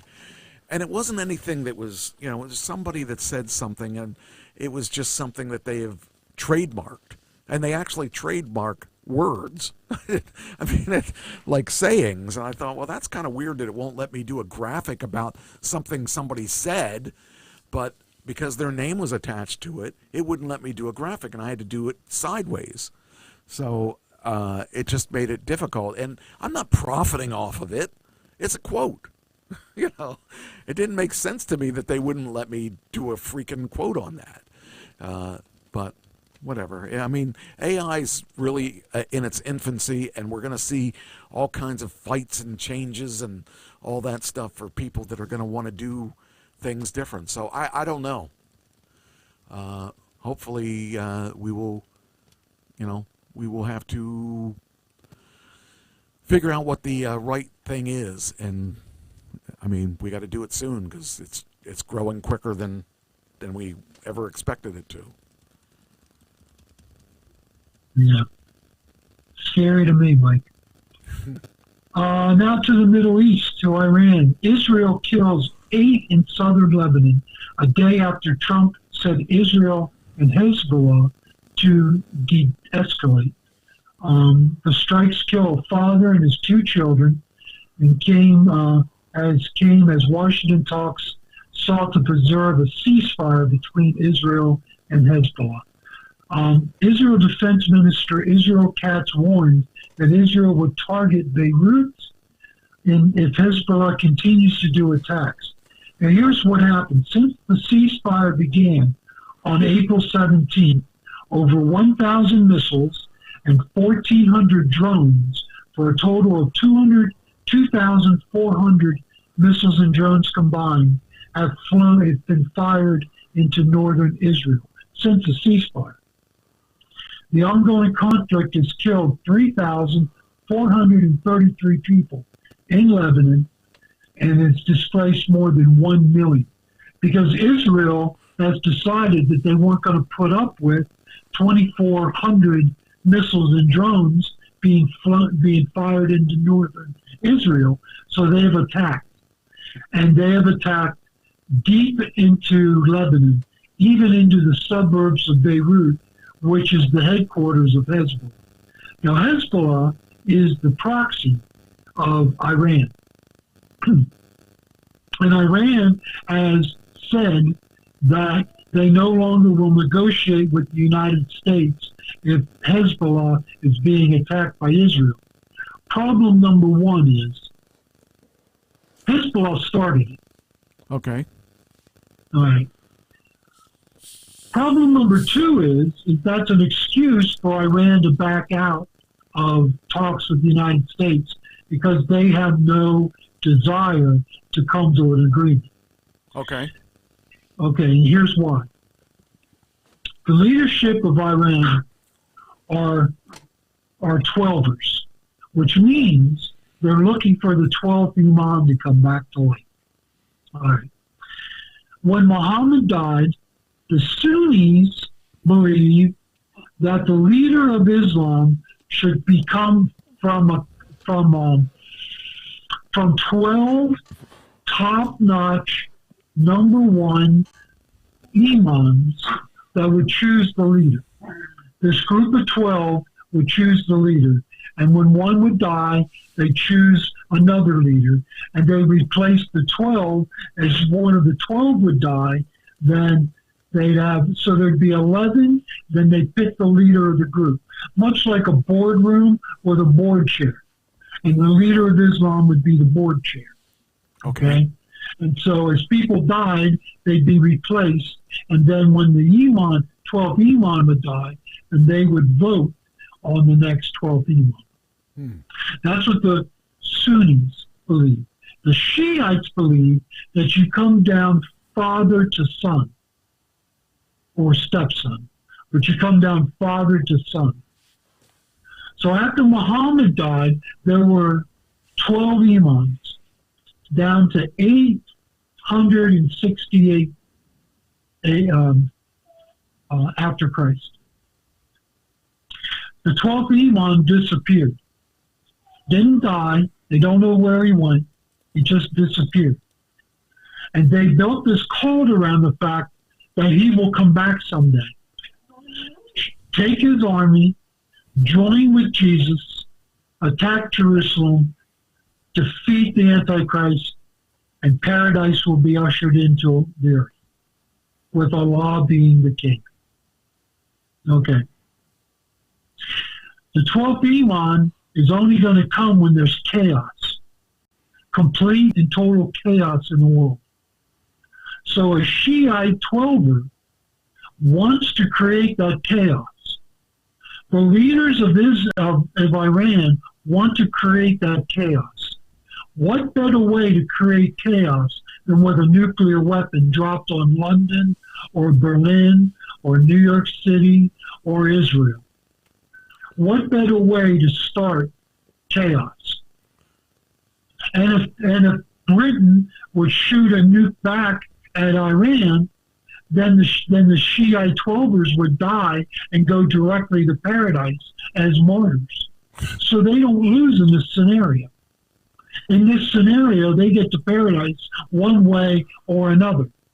But to bring about the paradise, they have to create chaos. That nuclear weapon that they want to build is the mechanism that will create the chaos. They're never going to give up that nuclear potential. Right. Trump's number one goal is to stop it. Now, Trump has a choice. Simple choice. He can send our blood and treasure, right, into Iran to be killed by the IRGC forces and take the nuclear material by force. Or he can bomb them back 10 years. Now, one person that I've watched on YouTube says that we can only bomb them back to about 4 years. Another YouTuber says we probably bomb them back to 20 years. But what that means is every 4 to 20 years, we're going to have to initiate a war with Iran to stop them from developing a bomb. Now, what would you choose, Mike? Would you choose going in there to take it from them and set them back 20 years, or just bomb them and set them back 4 years? That means each and every president gets elected is going to have to go to war with Iran. I think the right way is for eternity. The right way is to wipe them out and put our people in there and just take over the country. That's a lot of poor, yeah. But we thought that the Iranians would rise up and take their country down from the inside when we started the war. But they don't have the guns. And 45,000 of them have been killed because they did rise up. And security forces in Iran killed 45,000 of them. That's the latest estimate, that 45,000 Iranians died by machine gun fire and snipers. It's just right. It's just insane. It's insane. But they're 12ers. It's not insane to them. See, to them, they're rational. To them, that makes sense. The whole thing makes sense. We're dealing with people who don't. They're fanatics. They're true believers. They don't function like us. Like North Korea. Kim Jong-un has nuclear weapons. But he has nuclear weapons so that the United States leaves them alone. Right. And we're letting them alone. That's not. And we leave them alone. Yeah. Right? But we're also leaving them alone because a weapon. We're also leaving them He's alone. Not going to fire he's not going to fire a weapon because we'll fire back. But so he's not going to fire a weapon. Plus, he's no threat to us at this point. He's no threat to us. You know, he's been really quiet, especially since he has that daughter now. It seems that that's really mellowed him out a little bit, and you know, it just it's kind of weird because the only place that we really have people that hate us right now, well, that outwardly hate us and speak about hating us is Iran and that area there. That area because we're the great Satan. Yeah. Israel's the little Satan, and we are the Antichrist to them. Yes. So wiping us out is the goal.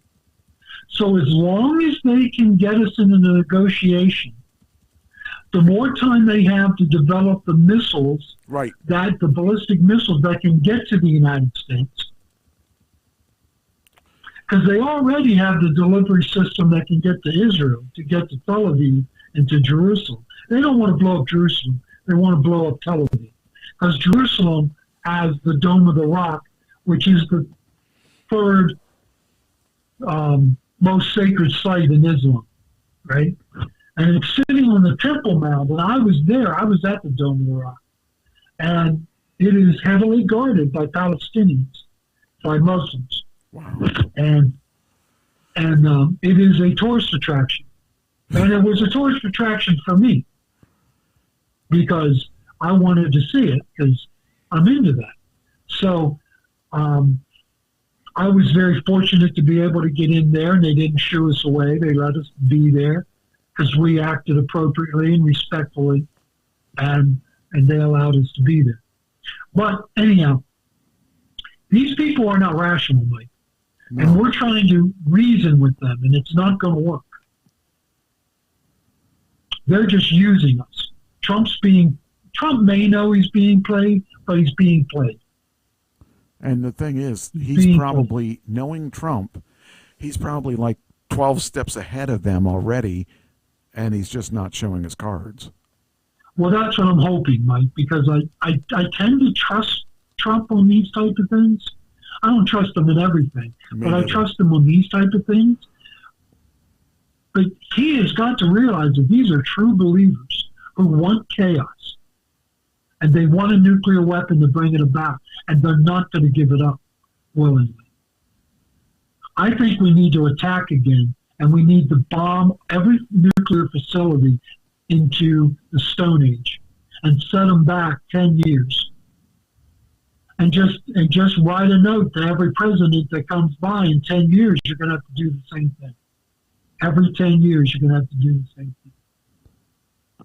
And I wish Trump would come out and explain it to the American people and say, you tell me what to do.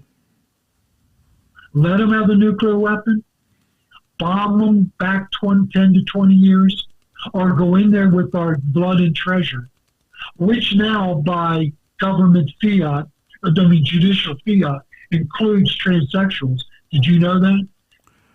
Trump banned transsexuals from combat, from the military, and a judge said, whoa, Nelly, you can't do that. So they're allowed back in there.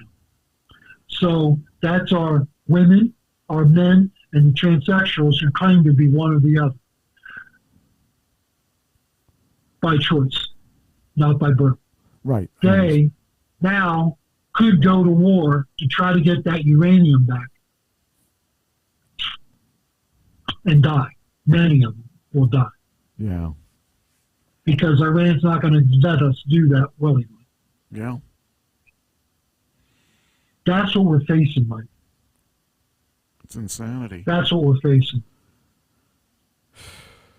And I just wish Trump would stop negotiating with them and bomb them back to the Stone Age, the nuclear sites. Right. I just don't even know. I really am frustrated by the fact that we're still having to deal with this kind of stuff.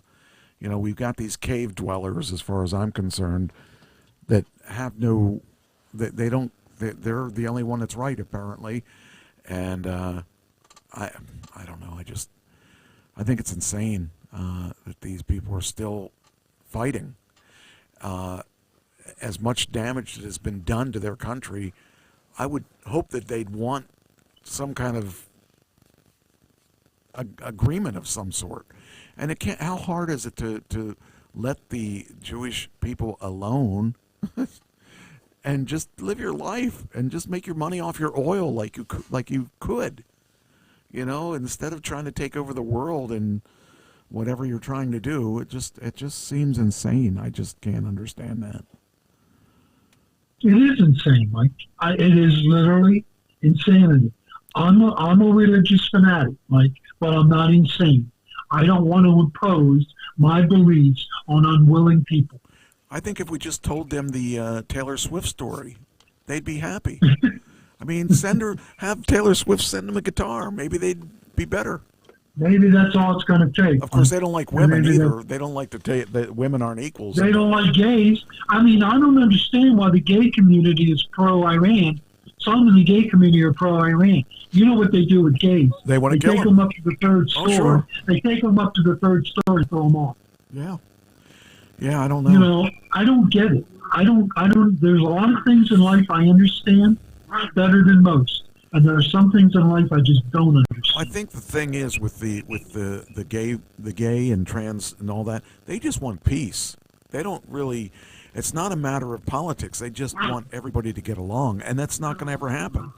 Because not going to happen. Not when you have nuts like it's in Iran. And even if you didn't have nuts like the Iranians, you still would have idiots out there that want things their way. It's got to be all or nothing. There's no in between.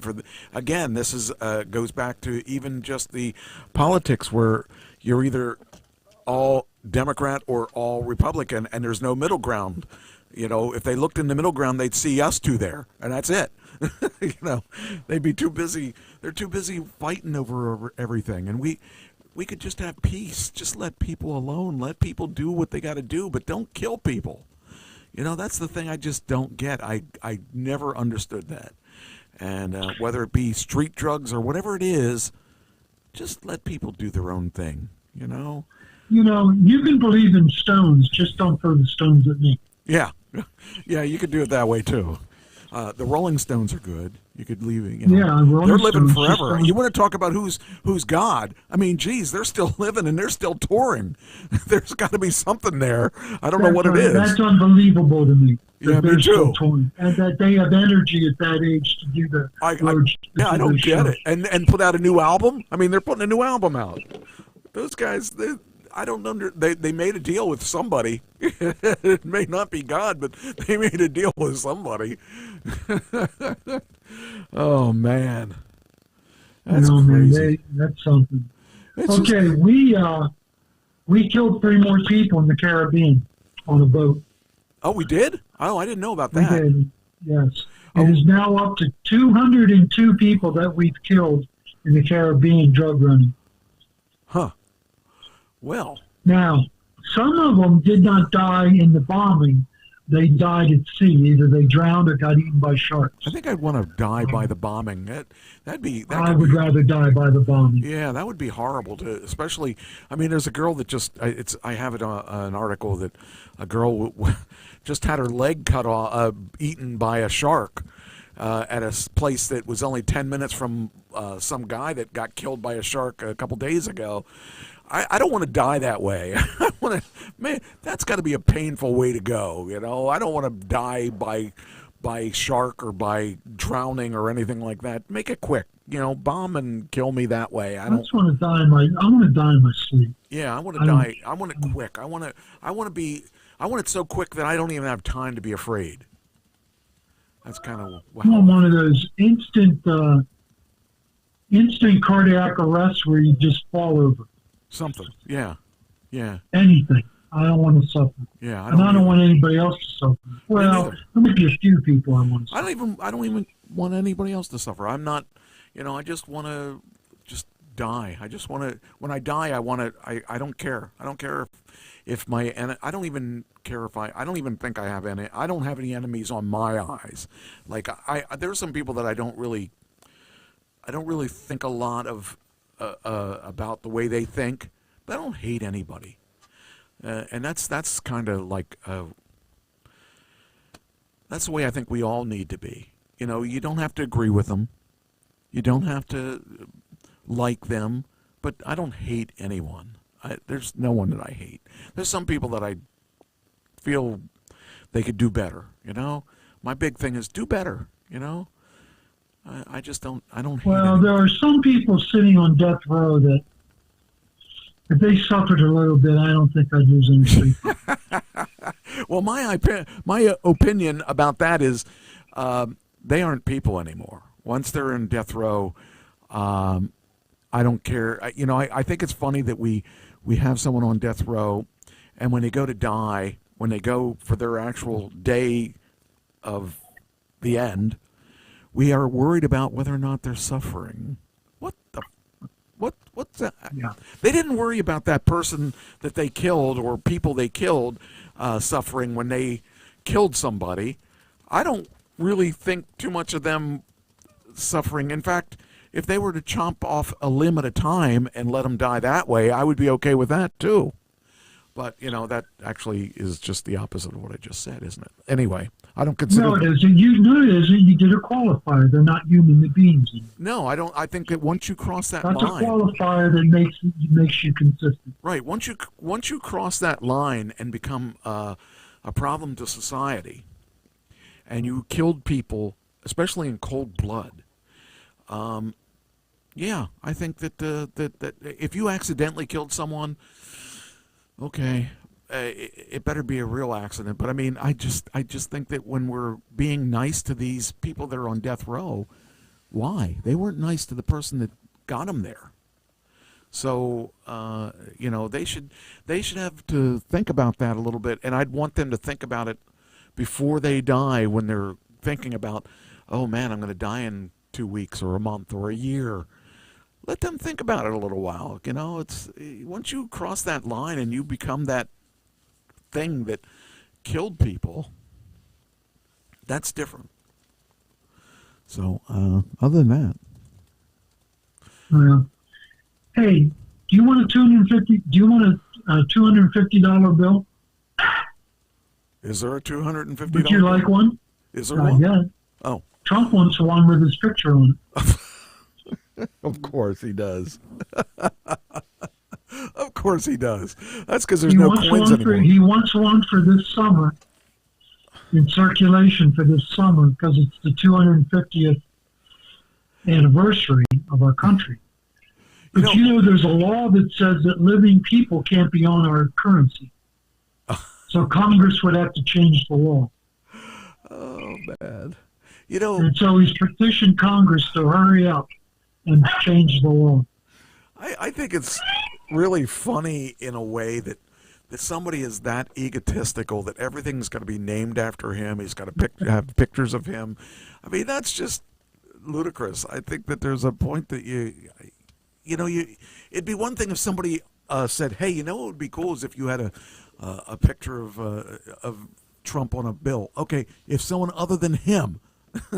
And it's just that everything is Trump this and now they're having this big issue where they're not going to call the what was it, the Kennedy Center is not going to be the Trump. He has 14 days to remove all his signage off the Kennedy Center. I think it's hilarious that he even cares about that kind of stuff. Why does anybody? And the arch is the Trump arch. The arch they're building in Washington is the Trump arch. To me, if he not the Lincoln arch or the George Washington arch, right, or somebody like that, which would make sense. It's the Trump arch. And it would be different if it was somebody other than him or his family or his buddies, somebody. If he did something so super awesome that everyone would agree that he deserves to have that name on that building or whatever it is. If it was all 100% or 80% agreed by the people, but he just wants everything. He wanted to name my road Trump Road. No, he didn't. But if you showed him the road, he would say, "No, that's not good enough. I got." What road is that? I got to put Mike Tras9h Road. No, even my name does not do that. But he wouldn't want my road like that named after him unless it was in gold. And it's got to be 2 lane at least maybe 4 lanes because it's him. Maybe 4 lanes. 4 lanes going back. You would take all the houses if it was 4 lanes. Oh man, that guy. Hey, do you know he's in perfect health? Supposedly, yes.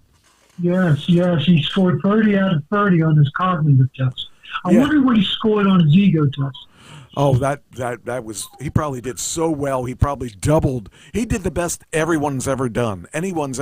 Really? Because everything he's done, it's better than anything anyone's ever done. He tells you that. So if you had any question about that, it would be easily answered just by listening to him talk. My wife's pretty pro-Trump. No, she's not MAGA, but she voted for him for president and likes some of the stuff he does. But she's not MAGA. Right. But she really hates his ego.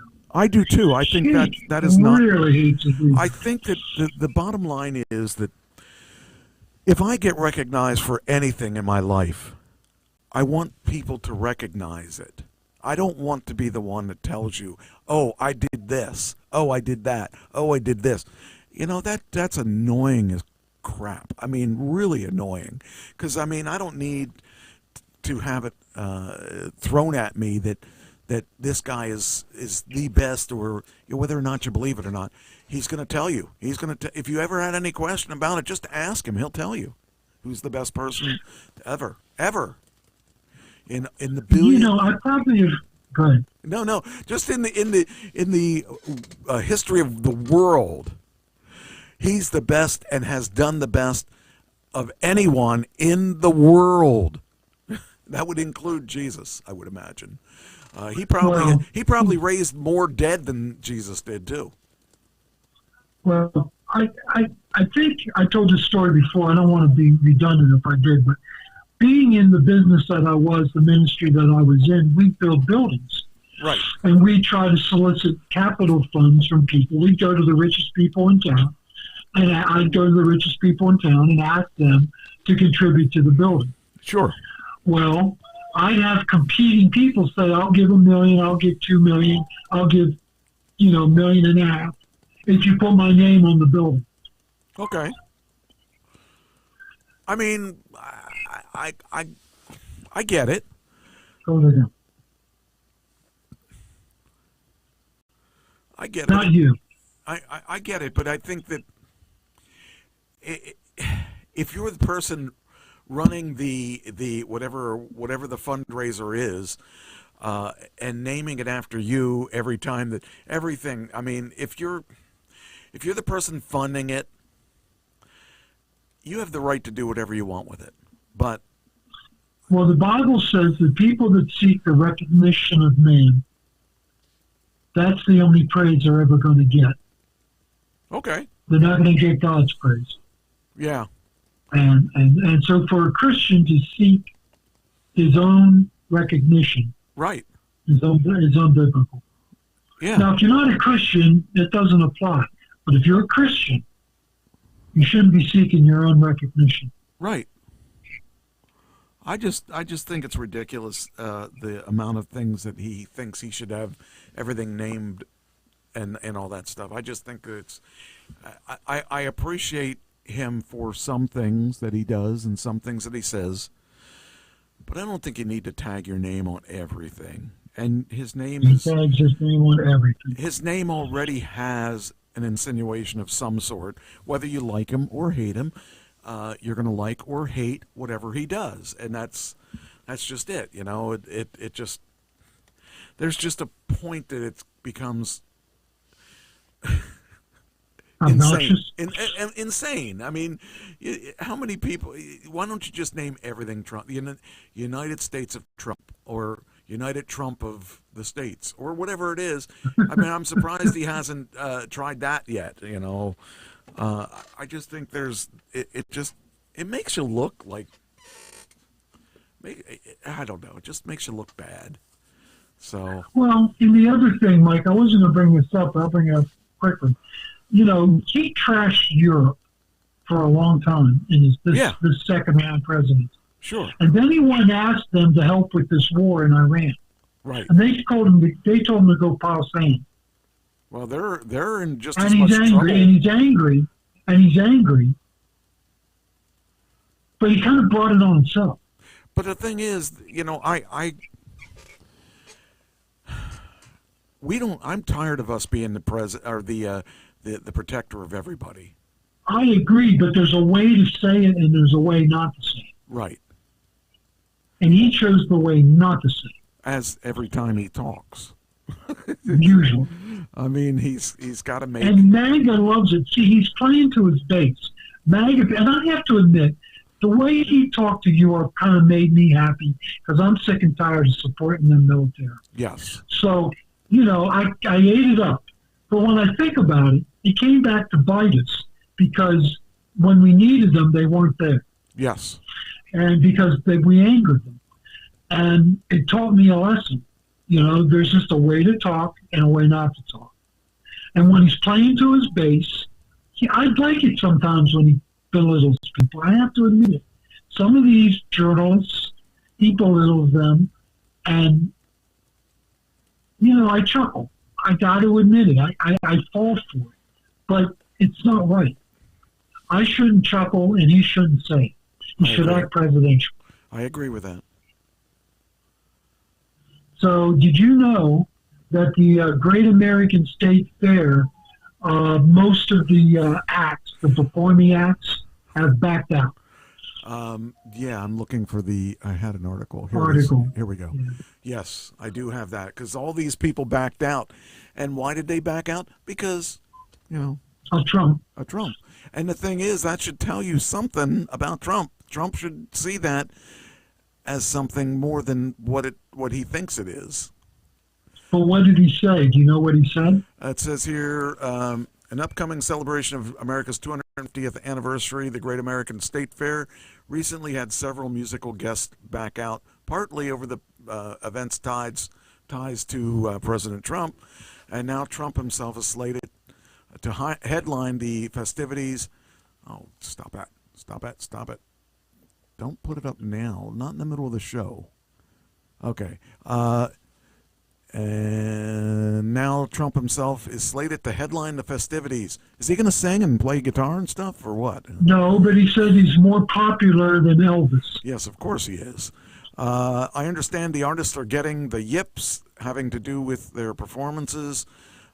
Trump posted on his social media platform Truth Social Saturday, adding that he was thinking of bringing the man who has some who The man who some say is the greatest president in history, at least one of them has said that. The GOAT.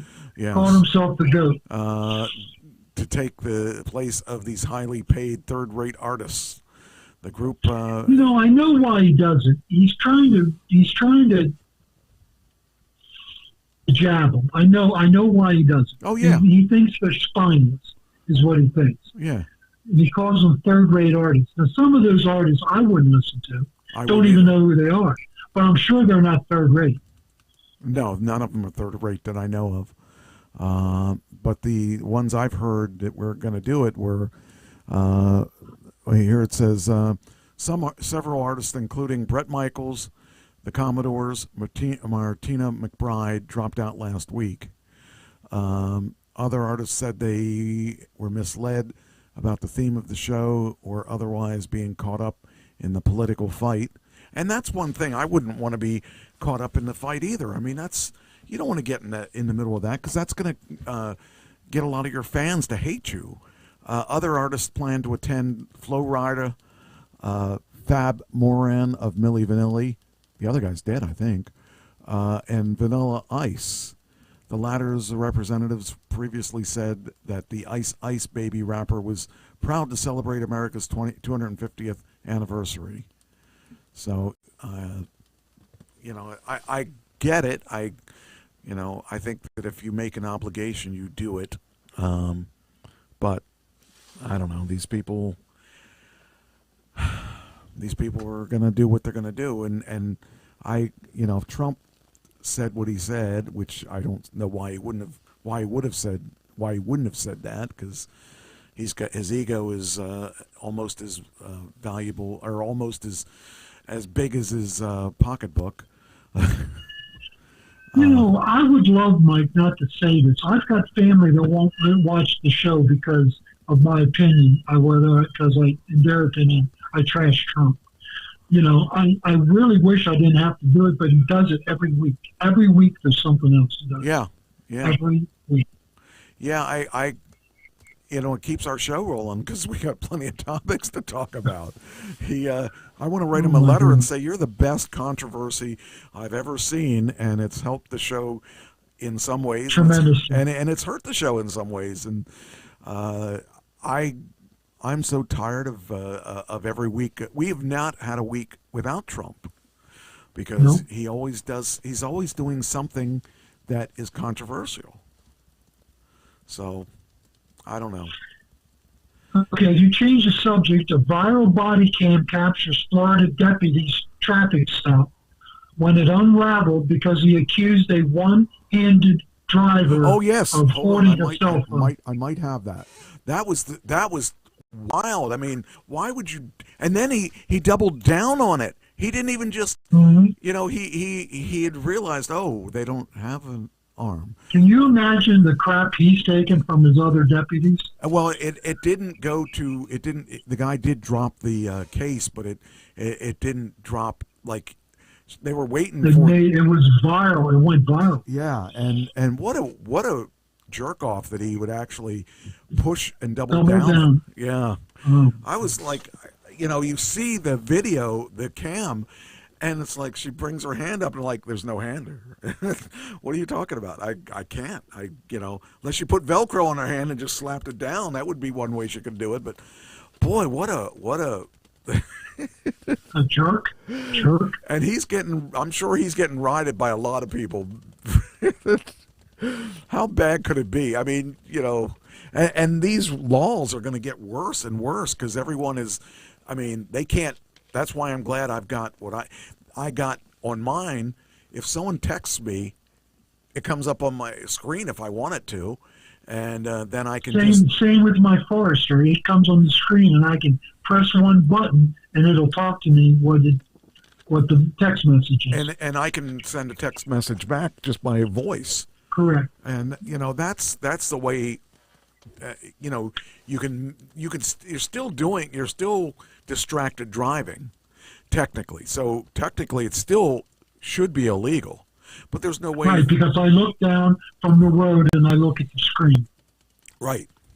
instead of watching the road. Well, mine reads it to me, and then I can read it. I can say it back to it, and it's safer. And for me, it's full self-driving anyway, so it doesn't matter.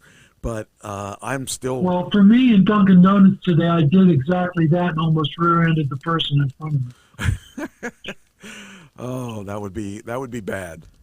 That would be bad. I did that once. I rear-ended a guy in line when Pam died because I couldn't think straight. Thinking.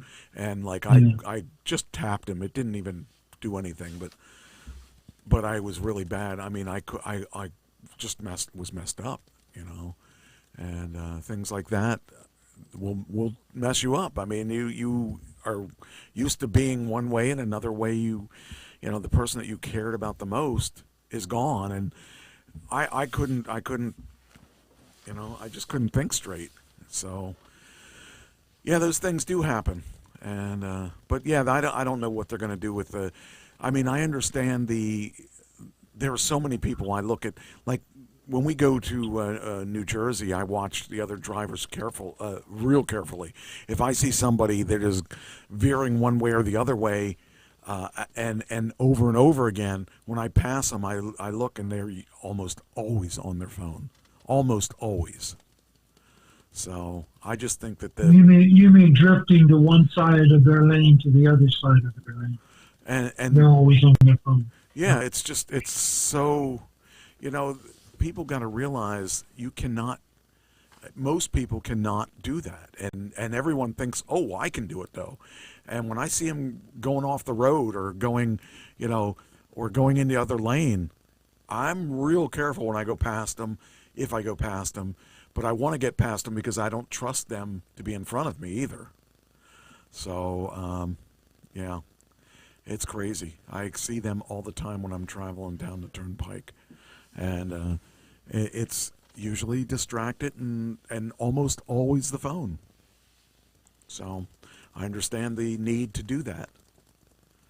So here's an uplifting thing here as I come to the end. U.S. adult cigarette smoking rate hits an all-time low. The decline reflects decades of tobacco taxes, smoking ban, and public education campaigns. Now, e-cigarettes held steady at 7%, but smoking rates have plummeted from 42% in the mid-60s to about 7% today. Now, I think that figure's higher than 7%. In my neck of the woods, everybody smokes. Really? But I am on the edge of a bad part of town. I think I know one person that still smokes regularly, and it's just crazy. These, I watched a couple of videos on YouTube about smoking and how I guess in the 70s was when they started campaigning to get rid of this, and how they used to. It just is funny because I watching the Flintstones when they were smoking.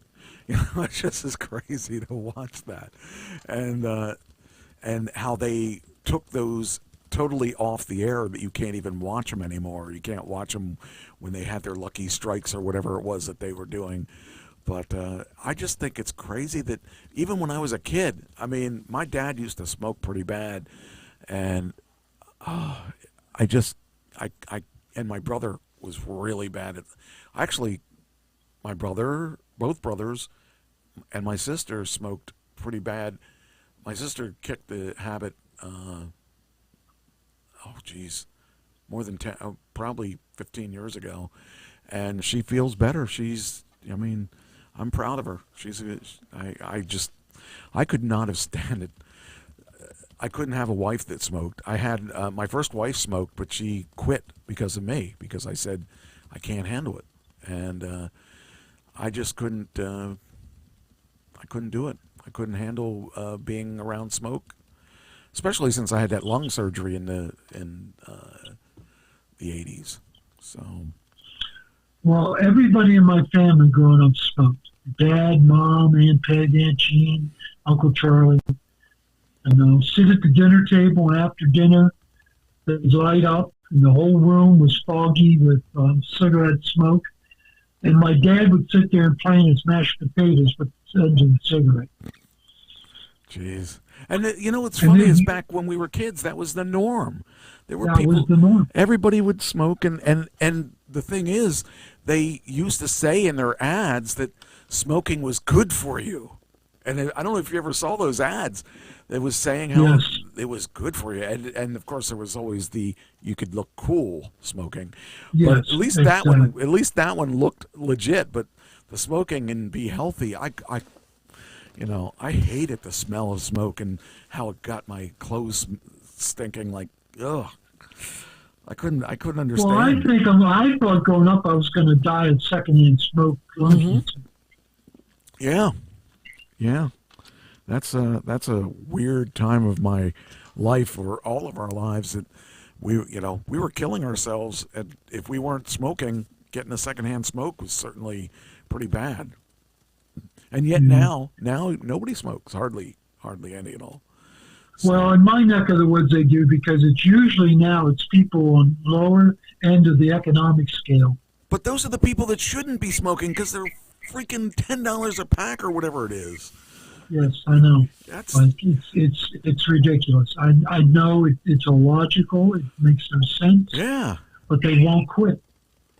Jeez, that's why I'm. You know, when I've come to the conclusion, it's one of the few pleasures in life they have. That and alcohol. Alcohol. One of the few pleasures in life they have, and that's why they ain't one smoke. Alcohol, I would really understand a little bit better than smoking, because at least you get some kind of different feeling from that.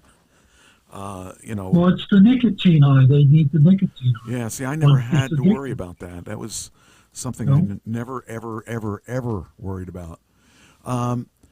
Did we talk about... let me do one more here, and then you can ask. Well, this is your stuff. This is okay. Some of the stuff that... okay. We talked about. Did we talk about the? Yeah, we talked about the Kennedy overhaul, right? About that being stopped, right? Yes. Okay, so let me get rid of that so that and we talked about this. All these people dropping out. Iran claims uranium enrichment as red line in talks to Trump as U.S. downs drones over the Hormuz. Yeah. I don't know. We kind of talked about the nuclear stuff, but we didn't talk about the fact that the ceasefire isn't going well, because Iran fires missiles and then we go in and blow up the missile site. Okay. So we're fighting during the ceasefire. Okay. So it's not really a ceasefire. Yeah, it's not a ceasefire. It's we forgot it was a ceasefire. Fire. Yeah, we forgot completely. So the potential of it's a strange definition of the ceasefire. Yeah, pretty much. It's not quite it's an invisible ceasefire, so it's not ceasing. Invisible. That's a good term. Did we talk about the warheads to reactors? I think we talked a little bit about that, right? Yeah. Says here, Trump administration yesterday talked about considering giving 5 companies access to radioactive plutonium from Cold War era nuclear warheads to conversion into nuclear power plant fuel. I guess we didn't. No, we didn't talk. No, I didn't know. Okay, that. That's when we. Okay, so let me bring that up. It says there are roughly, as of 2023, the U.S. Gets roughly 27% of its enriched uranium, the most common fuel for nuclear reactors, from Russia. So here's the breakdown of uranium. United States has 28%, Russia has 27%, the Netherlands have 8%, UK has 7%, Germany has 6%, France has 12%, and others have 12%. So what China have? I don't know where to go. Where'd it go? It didn't say China anywhere. Didn't say China? No China, unless they're under other. They're probably other. They might be under other. So that was, says Russia controls nearly half the global uranium enrichment capacity and was a major source of U.S. fuel in 2023. So the graphic show illustrates the top country sources, which we just talked about. Russia limits exports in November 2024. Russia began limiting the enriched uranium exports to the U.S., raising potential supply risks, which you, I think, mentioned. Oh, here we go. Here's a... Oh, what happened? Hey, don't do that to me. What'd you do that for? Wait a minute. We back... Oh, here we are. We got this one. So, so it talks about... let's see if China's not even in that list of... They must buy all their uranium. They must buy it all. Must be, must be other... Russia will sell to them because they're part of CRINC. You know what CRINC is? No. China, Russia, Iran, North Korea. Oh, okay. That's the axis of evil now. Wow. Yeah, that's about... It's an acronym. It's for you, Mike. Another acronym. Yeah. And study it. I'm going to quiz you on it next week. One I already forgot about. So, but anyway, that's so that was something that I saw was that it says here the Trump administration announced it's considering giving 5 companies access to the radium plutonium from the Cold War era. It says the Energy Department stores over 50 tons of plutonium left over from weapons programs in guarded facilities. The material can trigger explosive chain reactions, which is highly toxic, and if inhaled, it remains radioactive for tens of thousands of years. The DOE had plans to dilute and bury much of the stockpile, but the energy companies say that plutonium could serve as valuable domestic fuel source for the nation's nuclear fleet. The Trump administration last year set a goal of quadrupling U.S. nuclear power capacity by 2050 to meet rising energy demands. So there you go. That's the good side of that kind of stuff. All right. Let's see. Usually not a good side to it. Yeah. Did we talk about the internet? We did before the show started. Did you talk about them accessing the internet for 88 days? Then no internet for 88 days. Then they turned it on, and then they turned it off. And this is what people think happened. The political people running Iran decided to turn it on for business, and people were upset. But the people who really run the country, which is the IRGC, said no way they're getting internet and turned it back off. Wow. Do you realize what that would do to us as a country to lose our internet? To people. We live on the internet. Most of us live on the internet. I couldn't do this show if I didn't have the internet because I couldn't find the stories. You know, Israel says it killed the leader of Hamas armed wing earlier this week, days after killing its predecessor. So I just wanted to say that so I could delete this. Israel seizes a medieval castle. Yes. Did we talk about that? No, we didn't. But they seized it and took it. It's the furthest penetration into southern Lebanon that Israel's ever gone. Yeah.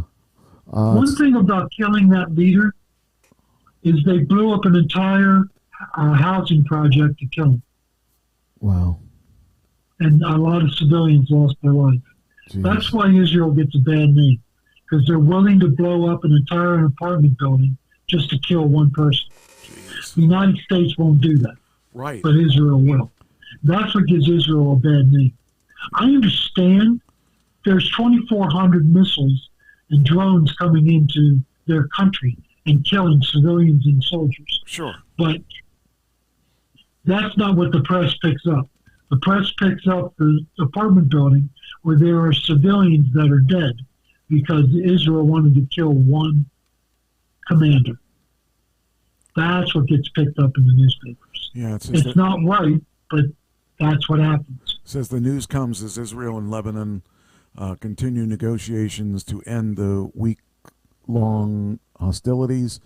Lebanon has agreed in 2024 to disarm Hezbollah, the Iranian-backed militant group based largely in southern Lebanon. However, the violence broke out again between Hezbollah and Israel in March, with Hezbollah launching rockets in response to Israel's attack on Iran. Israel has since carried out airstrikes and invaded southern Lebanon, killing more than 3,300 people, displacing more than 1.2 million, according to the latest estimates. Yeah, so that's all true. Yeah. All true. So that's kind of. I just think that this war thing has got to stop. There's too many people losing things. Why can't we just get along? Did I say the federal judge temporarily blocks the anti-weaponization fund? Yes, they have to change it because the Congress is the only one that can mandate it. Okay. So again, they have to go to Congress to get it. Okay. But here's the sticking point. Okay. Here's the sticking point. Bessett, the Treasury Secretary, said that no funds would go to any rioter, January 6th rioter, that injured or attacked police officers. Okay. But Republicans don't believe him. Okay. So the Democrats aren't saying a word. Republicans are the ones that are fighting it because they don't want anyone who has attacked a police officer to get any of this fund money. Okay. So that's the hang-up. And the judge blocked it because only Congress could do something like that. Okay. Trump can't do it on his own. Okay. All right. Then former Attorney General Pam Bondi testifies before Congress. Yeah, well, she testified before Congress, but she had throat cancer. And she didn't testify before Congress before because she just regained her voice well enough to speak.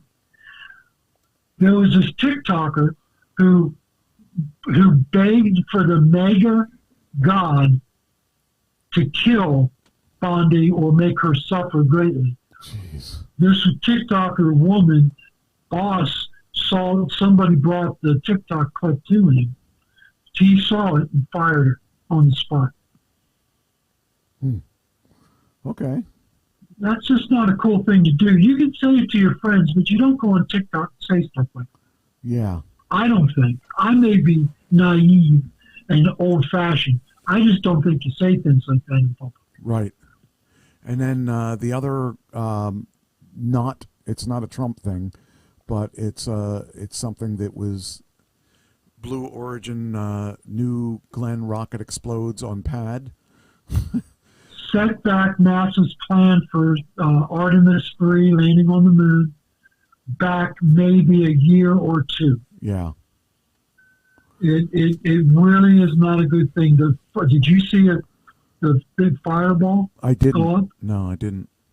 If you have that clip, you could show it. I don't know if you have it or not. I don't. In your article. I might be able to get it. Let's see here. I see a black screen behind you. I don't know. Yeah, you got that Florida to that. Yeah, but I don't pay for that, so they don't let me see anything. But I can still do a search. Let's see here. You can search for it. Okay, copy. I know it's on many sites. Hold on, just got to copy it. There it is, copy. Then we'll put it up here, and we will do a search. There it is. Speaking of which, wow, that looks looks like an atom bomb or something. It looks pretty bad. It's intense. And the damage from space, I saw a picture from a satellite today. The damage is so extensive on Pad 39 in Cape Canaveral. They've got to go back, tear everything down, and rebuild it completely. Wow. And that's all that Blue Origin has. See, SpaceX is building 2 sites in Texas and 2 sites at Cape Canaveral. So they'll have 4 launching platforms. So if something devastating like that would happen to Elon Musk, he wouldn't be set back. He'd be set back a little, but he wouldn't be stopped dead cold. Right. Because they only have 1 site, Blue Origin, they're stopped dead cold for 1 year to 2 years. And NASA is depending on them to get rovers to the moon. Wow. Do you realize that Musk is so anal? Let's make it that way. He not only is his first generation of robots is coming out probably later this year, if not next year. His generation for the next generation of them is coming out the following year, and then for the next generation, it's coming out the following year. He's got plans. So when do you buy? Do you wait? Well, he's not releasing it to the public yet, so he wants to go through a lot more checks and balances and make them learn some things and stuff like that. So he's doing it in stages, like he did with Tesla, where he actually did the cars a little at a time to make sure that they were going to perform. That's why they don't have the issues that like a lot of car manufacturers have, because they actually test their cars ahead of time and make sure they're doing what they're supposed to be doing. And if they don't, they're going to keep working on it till they do. So, I mean, yeah. Like Waymo doesn't, I guess? Yeah. I mean, like when I bought my first Tesla, I was promised full self-driving, and then they changed it. They said, no, this you paid for autopilot.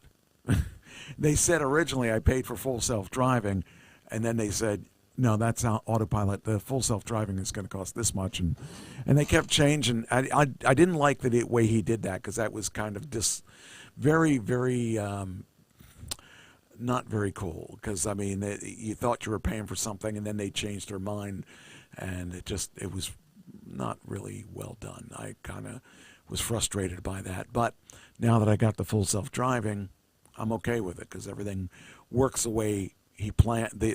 They was supposed to work in 2018, but they really didn't realize what they were getting into till they started working on it. So I forgive him for that, because it's such a cool technology. It is well worth the money. It was worth the wait and worth the money. Because even the first version of it, it's like when I was getting off the exit, it wouldn't slow down. It would just keep going the speed you were going, and it was like, this isn't safe. Now you've ridden with it. You now know what it looks like. So it slows down, and it does everything as if a person was driving it, and it does it well. And I don't mind. I'm even slowing down my speed now, because I don't have to pay attention to the road. I have to look at the road, but I don't have to. I feel a lot calmer now that I'm not fighting traffic, and now that the car is doing it. And I don't even mind that I get there later, because it just is a much more relaxed thing for me. My anxiety as far as driving and all that stuff, it's all gone. It's nice, because I can show up at my event wherever I'm going relaxed, and when I'm going to practice, I can practice my music on the way. It's really nice. So, all right. Well, I guess it's... Okay, just go back to the explosion one more second. Jeff Bezos is upset because, he's doing a satellite constellation to rival Musk. Trying to. Starlink. Trying to, but a bunch of them were sitting on the top of that New Glenn rocket. Oh, no. Oh, yeah. Oops. Oops for Jeff. Yeah. And I'll tell you that the thing that's really cool about the Starlink is that the Starlink is now moving into areas that it wasn't previously slated to Designed do. or slated to do. Yeah. It's becoming like now I can put Starlink in my car, and I can get the full signal. You know, they're using it in places that you can't get a phone signal, and so you can use it in where there are no towers, there are no cell towers. So it's really cool. I think it shows once again, Elon is really weird, but he is really smart too. He just thinks ahead of things. He's so far ahead of everybody when it comes down to it. And that's why. Well, Jeff Bezos wouldn't have done what he's trying to do if it wasn't for Musk in the lead. That's correct. That's the difference between Bezos and Musk. Yeah, you can be either a follower or a leader. Right. And, sometimes I don't quite understand things that Elon's doing. But when it comes right down to it, Elon has been right more than he's been wrong. And I like... Yeah, like I don't understand why he folded AIX into SpaceX. Because it's so they can share the resources. That's why he did it. That way he doesn't have to have two of something. He can just have one, and they have so many crossovers for that. I mean, we aren't going to understand it because we're not technical enough to really get it. But the smart guys are going to take. We're eventually going to see one business out of all this stuff. Because he's going to combine everything. The question is, which one is he going to combine? You know, I think the guy he thinks so far ahead. I used to think ahead when it came to chess. I can't even think nearly as far ahead as he is. You know, he's just so far ahead of everybody else, and he's got so many things going on at once. I mean, people think I have a lot of things going on. Be Elon Musk. I mean, he's got a lot of things going on, and he keeps them straight. You know, including children. Yeah. What's he got? 16 or something? Whatever. 16, 13 or 16. That's just crazy. But then he's got the money. That's why he needs to keep working. He keeps having children. So, all right. We ready to go on to one thing. Okay. This is for you. I pulled this for you. Okay. Global wind and solar power outpaced gas for the first time ever in April. Oh, wow. Wind and solar produced 530 gigawatt hours, I guess, surpassing gas for the first full month as a renewable growth and most global electricity demand gains. It's the first time it happened. Wow. That's pretty cool. That's for you. And I'll tell you what, that's just the beginning. We're going to see that happen a lot more. And we should be using solar power. We should be utilizing the sun. That's why it's there. I mean, that's not why it's there, but it's there. We should use it, and it's gonna make it so much. It's gonna make our world nicer. Yes, and you're not gonna have to worry about gases and pollution and stuff as much as we are now. We don't have to worry about that with solar. So I think it's awesome. And, one of these days I got to get my one. I have 3 sets of panels, and one set of panels is not working right now, and I just haven't had time to follow up on it. But I need to start doing that, especially with summer being here. This is when my big push for making money is the summertime. So I should actually get around to doing that. But yeah, that's really cool. I didn't know that was the case, but I'm seeing more and more developments that have solar panels. You go down the turnpike, you can see businesses that have solar panels. There's all kinds of things going on, and I think it's awesome. And hopefully, if things go well with our school and stuff, we get a government grant to put solar panels on the building. Actually, the landlord was talking about this. That'll bring our power down too. So that'd be good. We'd like that. All right. 70s rocker cancels shows, announces vocal rest amid tour. Any idea who? No, I did not hear. I believe it's Rod Stewart. Is that the one that's Rod Stewart? Yeah, it's the one that's Rod Stewart. So I love his voice. he's 70 years old, and or no, is he 70? I think he's 70. Yeah, 70s rocker. He's got to be. Well, he's a 70s rocker. I don't know. I forget how old he is. I think he's somewhere in his 70s anyway. He's older than me, I'm sure. Yeah. How old? I guess we could look up how old he is. How old is Rod Stewart? All right, here we go. Rod Stewart, how old are you? 81. Jeez. Wow. It's no wonder he's got to take a break. Yeah.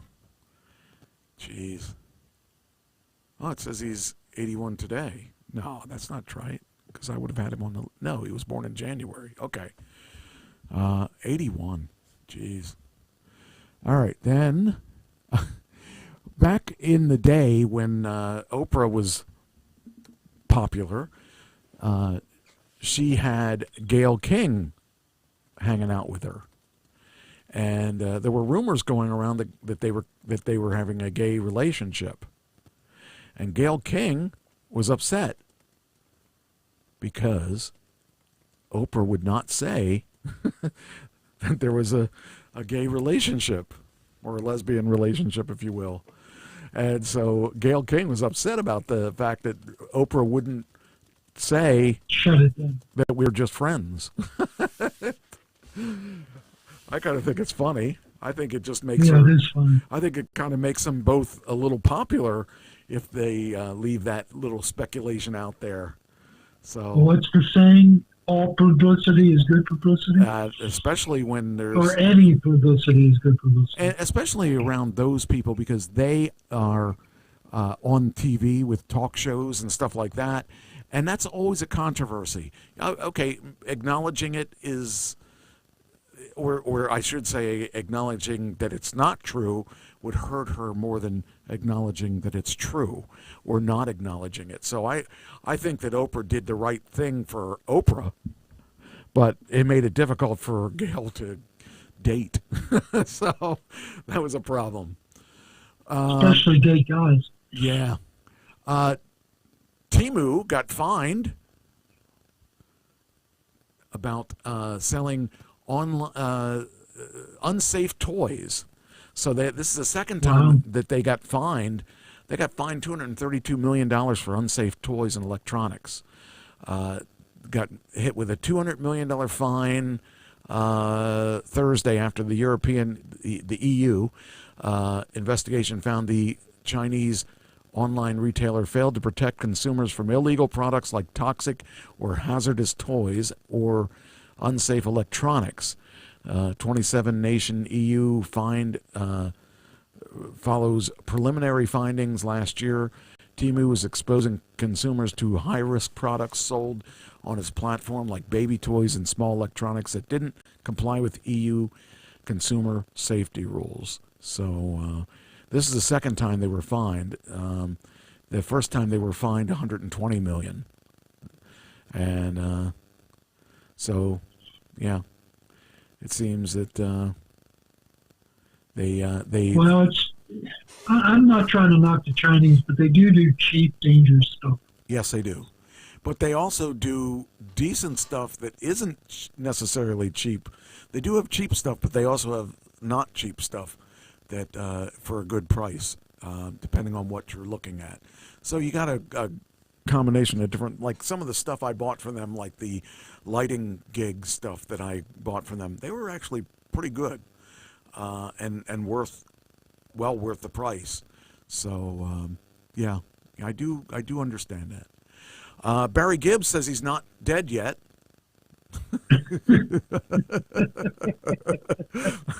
That struck me funny. He said he's not.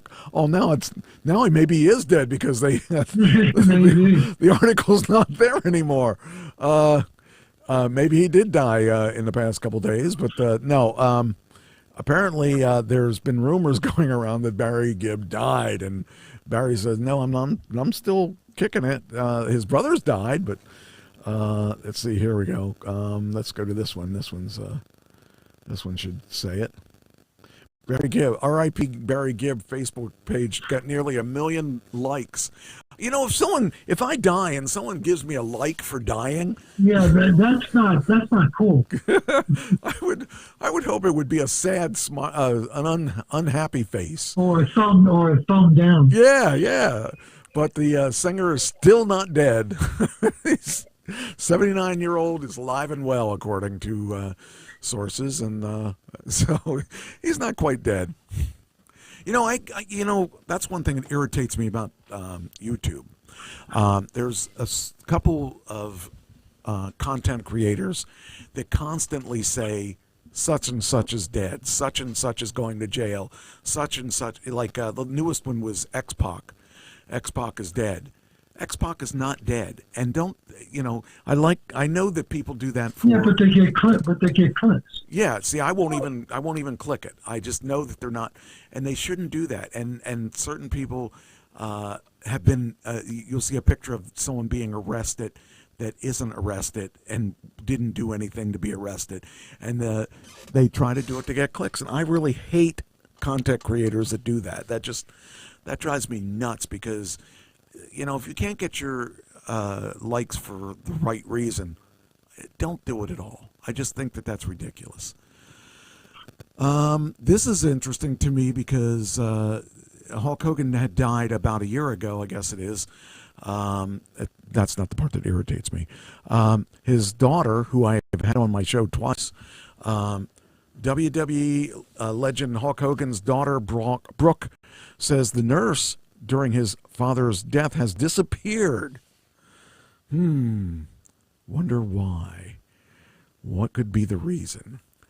Yeah, it's kind of really, is it malpractice that she disappeared? Because there's supposedly foul play suspicions regarding his death.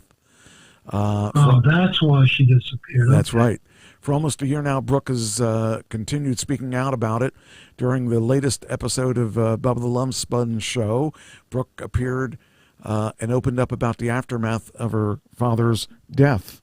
While Hogan's death was ruled as natural, Brooke recently shared that she has not been able to obtain her father's autopsy, and the nurse that was present that day is gone. So that's not good. Not good at all. So the question is, did they do something wrong or what? I think he just had too many surgeries in a short period of time and his body couldn't handle it. And that's the truth of the matter. The 38-year-old opened up and shared what they might find potentially. They might potentially ask her to sign an NDA before seeing the autopsy. So that's something bad. If they want you to sign an NDA so that you can get the autopsy, you know there's something fishy. There's something fishy in there. Yeah. And I think fishiness is that you should not have operated on him so many times. He had like 7 surgeries in 3 years. That's hard on the body. Mm-hmm. I have a friend right now that's going through her 4th or 5th in a year and a half. He had 15 surgeries, I think, in 7 years or something like that. And the last 3, he had like, I mean, it was horrible. It's scary the amount of surgeries he had. His back was real bad. He was using a walker at the end. I mean, it was really bad, and it's so weird. I've seen videos of him walking with a cane and stuff like that, and that made me feel so sad because the guy he was 6'6" or something, but because he did that leg drop and all that, he lost a couple inches of height. Wow. Yeah, that was sad.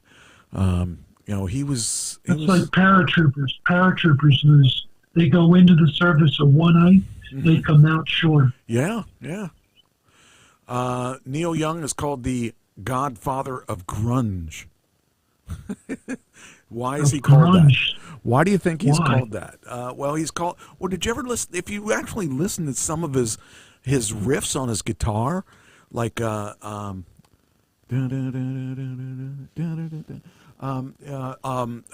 in the USA," I would imagine would be one that he. It says here, Pearl Jam and Neil Young, "Rockin' in the Free World." That's the one I was talking about. That's the one I was Rockin' thinking in of. the Free But World. if you listen okay. to the grunge of that guitar, it's very, very grungy. It's listen to Nirvana and then listen to that song, and you'll see where they came up with that, because he had a couple songs. A lot of his songs were mellow, but some of his songs had a lot of grungy sound to them. He was the first guy to do it. So yeah, I could see that, and actually. We do that in one of the band. I think we do that. We do that in the band you're going to get to see. So I like that. Cool. That's one of my favorite songs. It's a Rockin' fun in the song Free to sing too, because if you got a good enough band that can pull it off and do it not like the album necessarily, but just there's lots of opportunity to improv in that song, or drag it out into a different song and all that stuff. Zookeepers use blood lollipops. You know why they use blood lollipops? No. To keep lions cool. Ah. I never would have thought of that. That's to me is such a weird thing.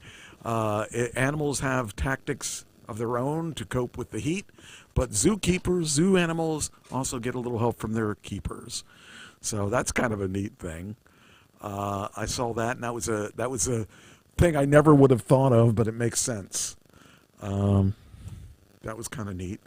And then we got, I'm not going to do that one. Oh, here we were talking about, here's something that I found really interesting. Back when I traveled, it meant a whole lot more than it does to me now. You know how when you're flying, you're not allowed to use your cell phone for internet unless you pay extra money for it? Well, American Airlines decided that they were going to bring Starlink on. That to me is pretty cool, to bring Starlink cool. so that you can have the internet, and probably a better price if they're going to, because they charge you a lot of money for those things. For a little internet, you got to pay a lot of. I think I can live without internet for a flight. That's my opinion. Yeah, I could too, but it'd be nice to have that available. So that was another thing. Yeah, but with all your money, you're going to fly first class, so it's going to be included in your price. So. What are you talking about? I'm not gonna have it included in my price. I'm gonna own the plane. The FIFA is coming up real soon. The finals. The what?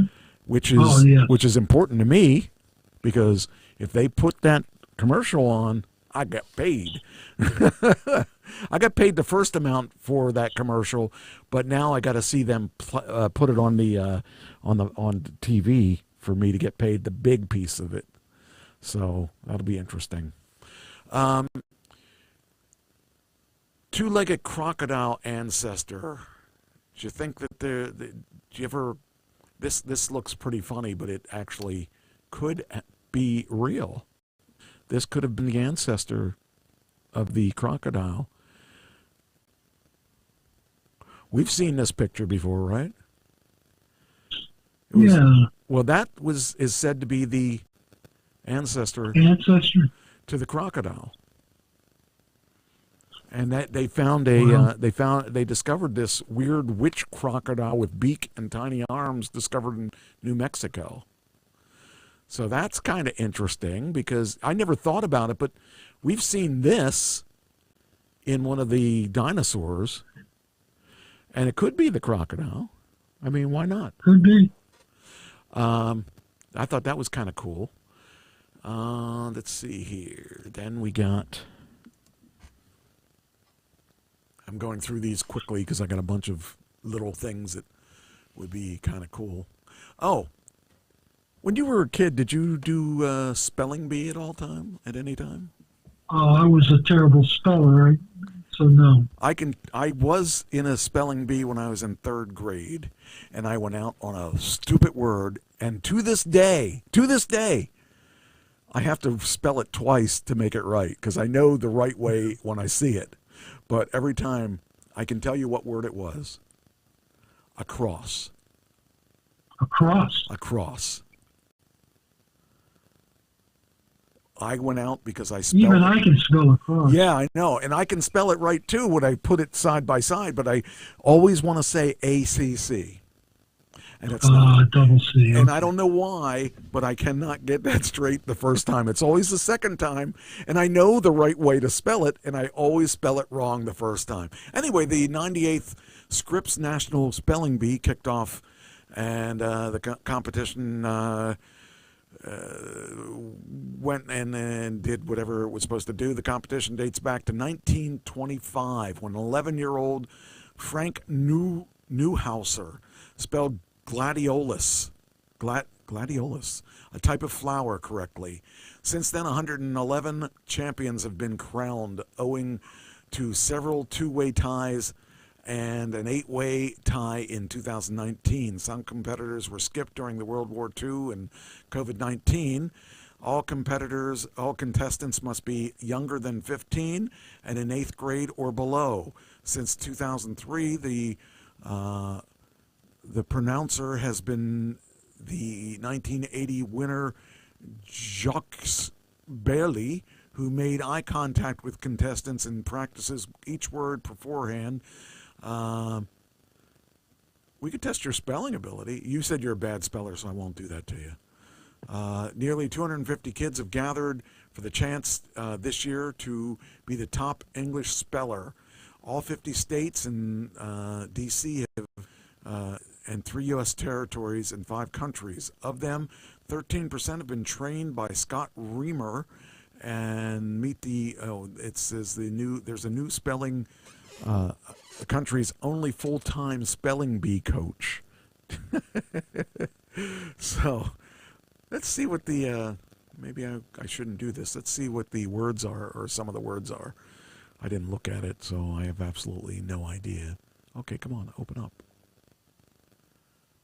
All right, let's see what some of the words are. Can you spell these words? Okay. I probably can't. Oh, wow. Okay, so they have a thing that actually says the word. Appoggiatura. What? Appoggiatura. Appoggiatura. His composition was rich with ornamentation, including trills, mordents, and the occasional well-placed appoggiatura. I have no idea. Do you know? Yeah, but I can't understand him, so. Oh, okay. It's appoggiatura. Appoggiatura. I have no idea what it is. Here's another one. Let's see what the.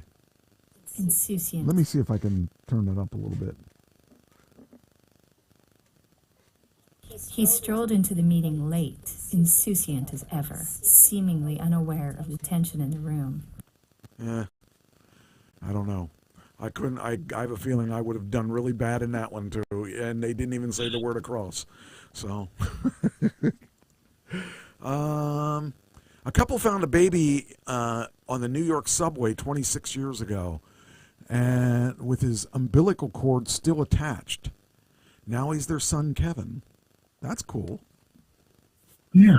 So, this 26-year-old boy is now a man, and that's kind of cool that they found him and just adopted him. That's a very cool story. We don't get a lot of cool stories. Let's see what else we got here. Oops. I gotta let that go. Let that go. Let it go. Okay, there you go. And then let that go. Come on. Let it go. Come on. You can let it go. I'm not gonna let it go. Come on. Let it go. There we go. Okay. Then we got e-bike rider. This is so weird. This happened locally here, I think. An e-bike rider, let's see if it comes up, caused chaos inside Walmart. The guy came in with an e-bike and started driving all over the place and causing issues inside the Walmart. I mean, why? Why would you do that? I mean, I guess nobody cares about going to jail or getting in trouble. I guess they thought... Let's just do what they want to do and figure nobody's going to care. Yeah, I don't get it. I don't really get it. According to the Lower Rowland Township Police Department, officers were dispatched May 22nd to the Walmart for reports of an individual riding an e-bike throughout the store. Investigators said the rider created disturbance before fleeing the area prior to the officers arriving. So we won't even know who it was. I mean, that's kind of weird. But I just think it's he probably did it on a bet. I don't know. I don't get why you would do that, but I guess someone said you ought to do that. That would be cool. But I guess people just don't really care. But yeah, that was a local thing here. This is pretty cool. Billy Idol received a Lifetime Achievement Award and he says, we're doing it for love and because music was the only thing that gave us a sort of feeling of freedom, a sense of freedom. That was Billy Idol's quote. So he got a Lifetime Achievement Award at the AMAs. The White Wedding singer and bona fide 80s rocker gave an empowering acceptance speech and soon mesmerized the crowd with Eyes Without a Face and Dancing with Myself. I thought he was a very interesting person. He really, at the time that he came out with stuff that was so different than everybody else was doing. I thought it was really cool. So Italy said it seized about $232 million in assets tied to the late mafia boss Matteo Messina Denaro and arrested 3 people in connection with the operation. The assets include more than 26 pounds of gold bars, millions in cash, premium watches, and roughly 20 luxury properties across 9 countries. It's unheard of. I mean, I just think that would be that's a lot of money. He could buy that place in New York, though. Let's see. He could. It says Messina Denaro, head of the Sicilian Cosa Nostra Mafia, spent 30 years on the run before his 2023 arrest. He died in prison months later at 61 after receiving 6 life sentences for murder and organized crime, and is believed to be responsible for over 50 deaths. Officials said that the fortune was amassed through drug trafficking since the 1980s, and reinvested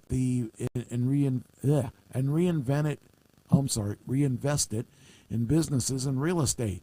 The operation is seen as a blow to the Sicilian Mafia's efforts to rebuild financially after his death. Cosa Nostra is estimated to include 5,000 affiliates and 20,000 collaborators across Europe and the U.S. So that's that's an interesting. Wow. I mean, that's if you get that many life sentences, he didn't stay very long for that. He decided he wanted to go, I guess. We got cheated out of it. Yeah, we did. That's crazy. Saved a lot of money, though. Yeah, for sure. Airbnb adds hotels, car rentals, and grocery delivery to the app in a bid to become Amazon for services. So to the Airbnb app and you can buy things other than Airbnb. Airbnb facing tighter local regulations. Where'd it go? There it is. On short-term home rentals, announced Wednesday, it's adding boutique hotels, car rentals, grocery delivery to its app, and to transform itself into a one-stop shop. The rollout marks the latest in Airbnb's push to capture more of the travel spending that currently flows to competitors like Booking.com and Expedia. This evolution, 18 years after the company's scrappy beginnings in San Francisco, is one of Airbnb's answers to increasingly tough restrictions on short-term rentals in key markets. In December, Spain hit the company with a 65 million euro or $75 million fine over more than 65,000 non-compliant listings. And Barcelona decided not to renew thousands of rental licenses when they expire in 2028. I mean, there's been problems with Airbnbs where they were in serious trouble because they were having first when they launched, they made lots of money, but as the competition got tougher, they started, not making as much money, and at one point, they were in danger of going bankrupt. So they had to do something to figure a way where they can still be competitive and, frankly, offer things that other people aren't offering. So, I think Vrbo, you don't have anybody on site, and that is appealing to people. Yeah, and most of the Airbnbs that I've had have been pretty good. I mean, I've had a few that were. I had one in New Jersey where the floor in the bathroom was very, very shaky. You were afraid you were going to go through the floor. And then when we were trying to go to our event, we couldn't take a shower because the knob came off the shower, so we couldn't turn it off, I should say. So we left it. We called them and said, "Hey, the shower, we can't turn the shower off," and we left with the shower running. We came back and the shower was fixed, but you got to be careful of things like that because that place was horrible. That was probably the second worst place I stayed in. The worst place I stayed in was Florida. The place was an old hotel that was bought, and it looked pretty nice from the outside, but you could look in, you look inside, like from outside, you could look inside the building, inside my room, and there's a big gap in the door. You could see inside, and whatever I was doing, you could see it. It was pretty bad, and the rooms were really like. There was rust all over the air conditioner, and it was just horrible. The floor didn't look like it was vacuumed in, a couple years. It was pretty bad. But anyway, how about we finish on this one? We're actually ahead of schedule for a change. We usually are late, but yeah. We started on time and. Looks like we're going to finish on time. The 30 highest paying jobs in America. Oh, I had this one too. Very good. Oh, did you? Okay. Did you look at it? Did you look at who the top paying jobs are? I have it right in front of me. It's pediatric surgeon. Yeah, that's crazy. I wouldn't have thought that the pediatric surgeons, but I would have thought maybe the cardiologists, which are number 2. Yeah, that's what I would have thought. But yeah. Pediatric surgery, and then surgeons in general that don't go with number 1 and 2. So surgeons actually get the first 4. They're surgeons in general. Well, actually, the first 5. 5? It's oral. Oh yeah. That's a surgeon too. The first 5 are surgeons, and they account for 3, 6, 9, and another 8. So almost $1 billion there. Oh man.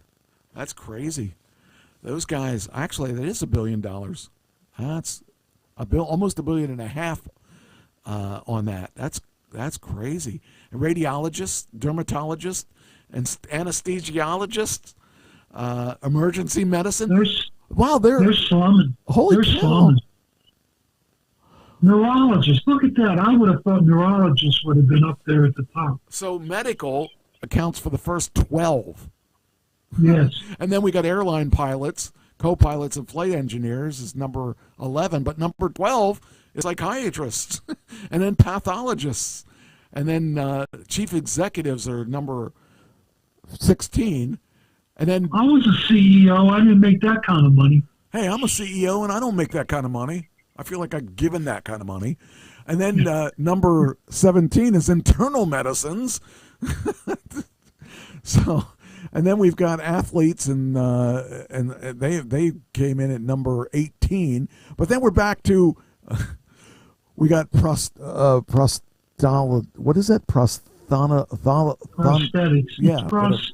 Orthodontics. And then followed by family medicine. Family medicine. I mean, how many doctors? There are like doctors all the way through here, and then dentists come in here. Orthodontists, and nurse anesthesiologists. Nurse anesthesia. That's like pediatricians.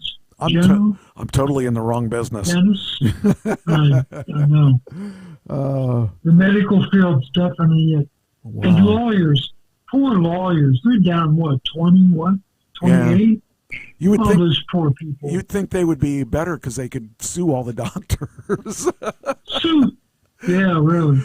Sue me, Mike, because they need more money. Oh yeah, that's it. Yeah, the poor lawyers. Oh my gosh, are $182.8K a year. Jeez. And look what I'm supporting my financial manager. Look how much money I'm supporting him. That's right. Wow. That's it. So that was that tells me next life I'm going to go into medicine of some sort. You betcha. It doesn't seem to have a bad one. Every one of the medicines are in there. So yeah, and the superstar athletes. I mean, only $258K. Yeah. I some of these guys are making some big bucks, man. I mean, especially if you're a basketball player or whatever, you know. Well, read the little caption here. Superstar athlete salaries pull the average sharply higher, masking lower earnings across the minor leagues. Jeez. So in other words, they make more. Yeah, they make more. That's just probably a mean. It's mean. Average. It's mean. It says it's mean. Yeah. It's mean. It's right in the middle, not average. Now, somewhere on here is Trash Talking Radio. I don't know where it's at. I think it's. Where's the host of Trash Talking Radio? That's got to be number one, I think. That's. Oh man. The co-host is way down here. Yeah, that's what it is. Co-host doesn't make anything. Co-host pays for the privilege. That's right. Hey, someone's got to get the money. Someone's got to, it's by seniority. You'll catch up. You'll catch up sooner or later. Oh man, I just think it's crazy that healthcare got so many. You figure if you're just talking about healthcare in general, you add that all up, man, they're way ahead of everybody. So. The doctor's the way to go. But who wants to sit in college for as long as you have to, and then have to go through residency and all that other stuff? Well, they do earn it. Yes, I have to admit they earn it. Yes, they do. Because you don't want them to screw up. And you don't work 40 hours. Like a chief executive, he screws up, he only costs you your job. Right. But you aren't working 40-hour work weeks either. You're working 80 or more. 80. Especially if you're in the hospital segment. So, you're earning your money. I wouldn't be able to do that. I couldn't handle being that close to people too. And the thing is, the thing people don't understand, I think, is the insurance costs that you have to carry on. Oh yeah. And they come at you for everything. Everybody sues. Everybody sues all the time. Yeah. So that's why I'm surprised lawyers is so far down the list.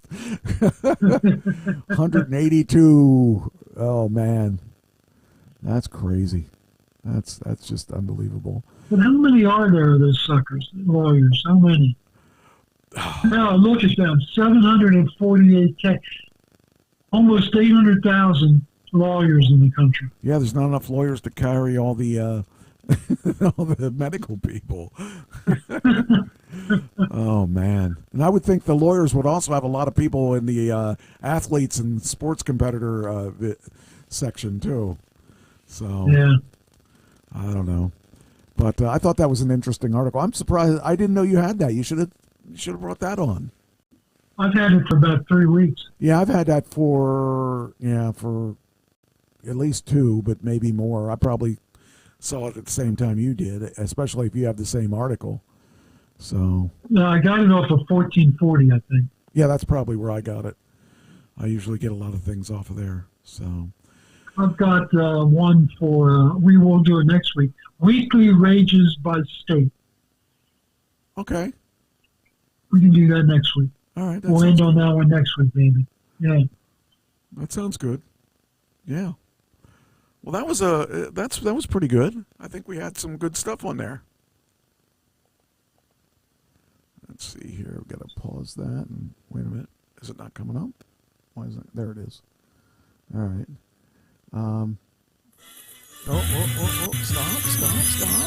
Stop.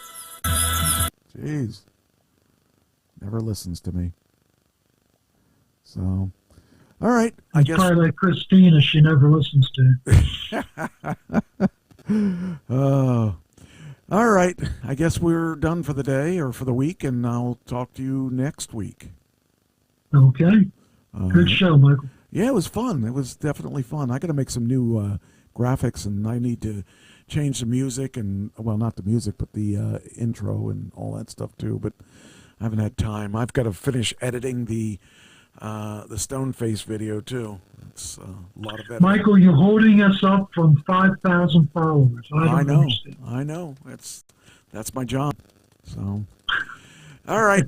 I will talk to you next week when we will do it again. So, all right. I will get this thing rolling. Have a good week, and talk to you guys next week. As always, it's a pleasure.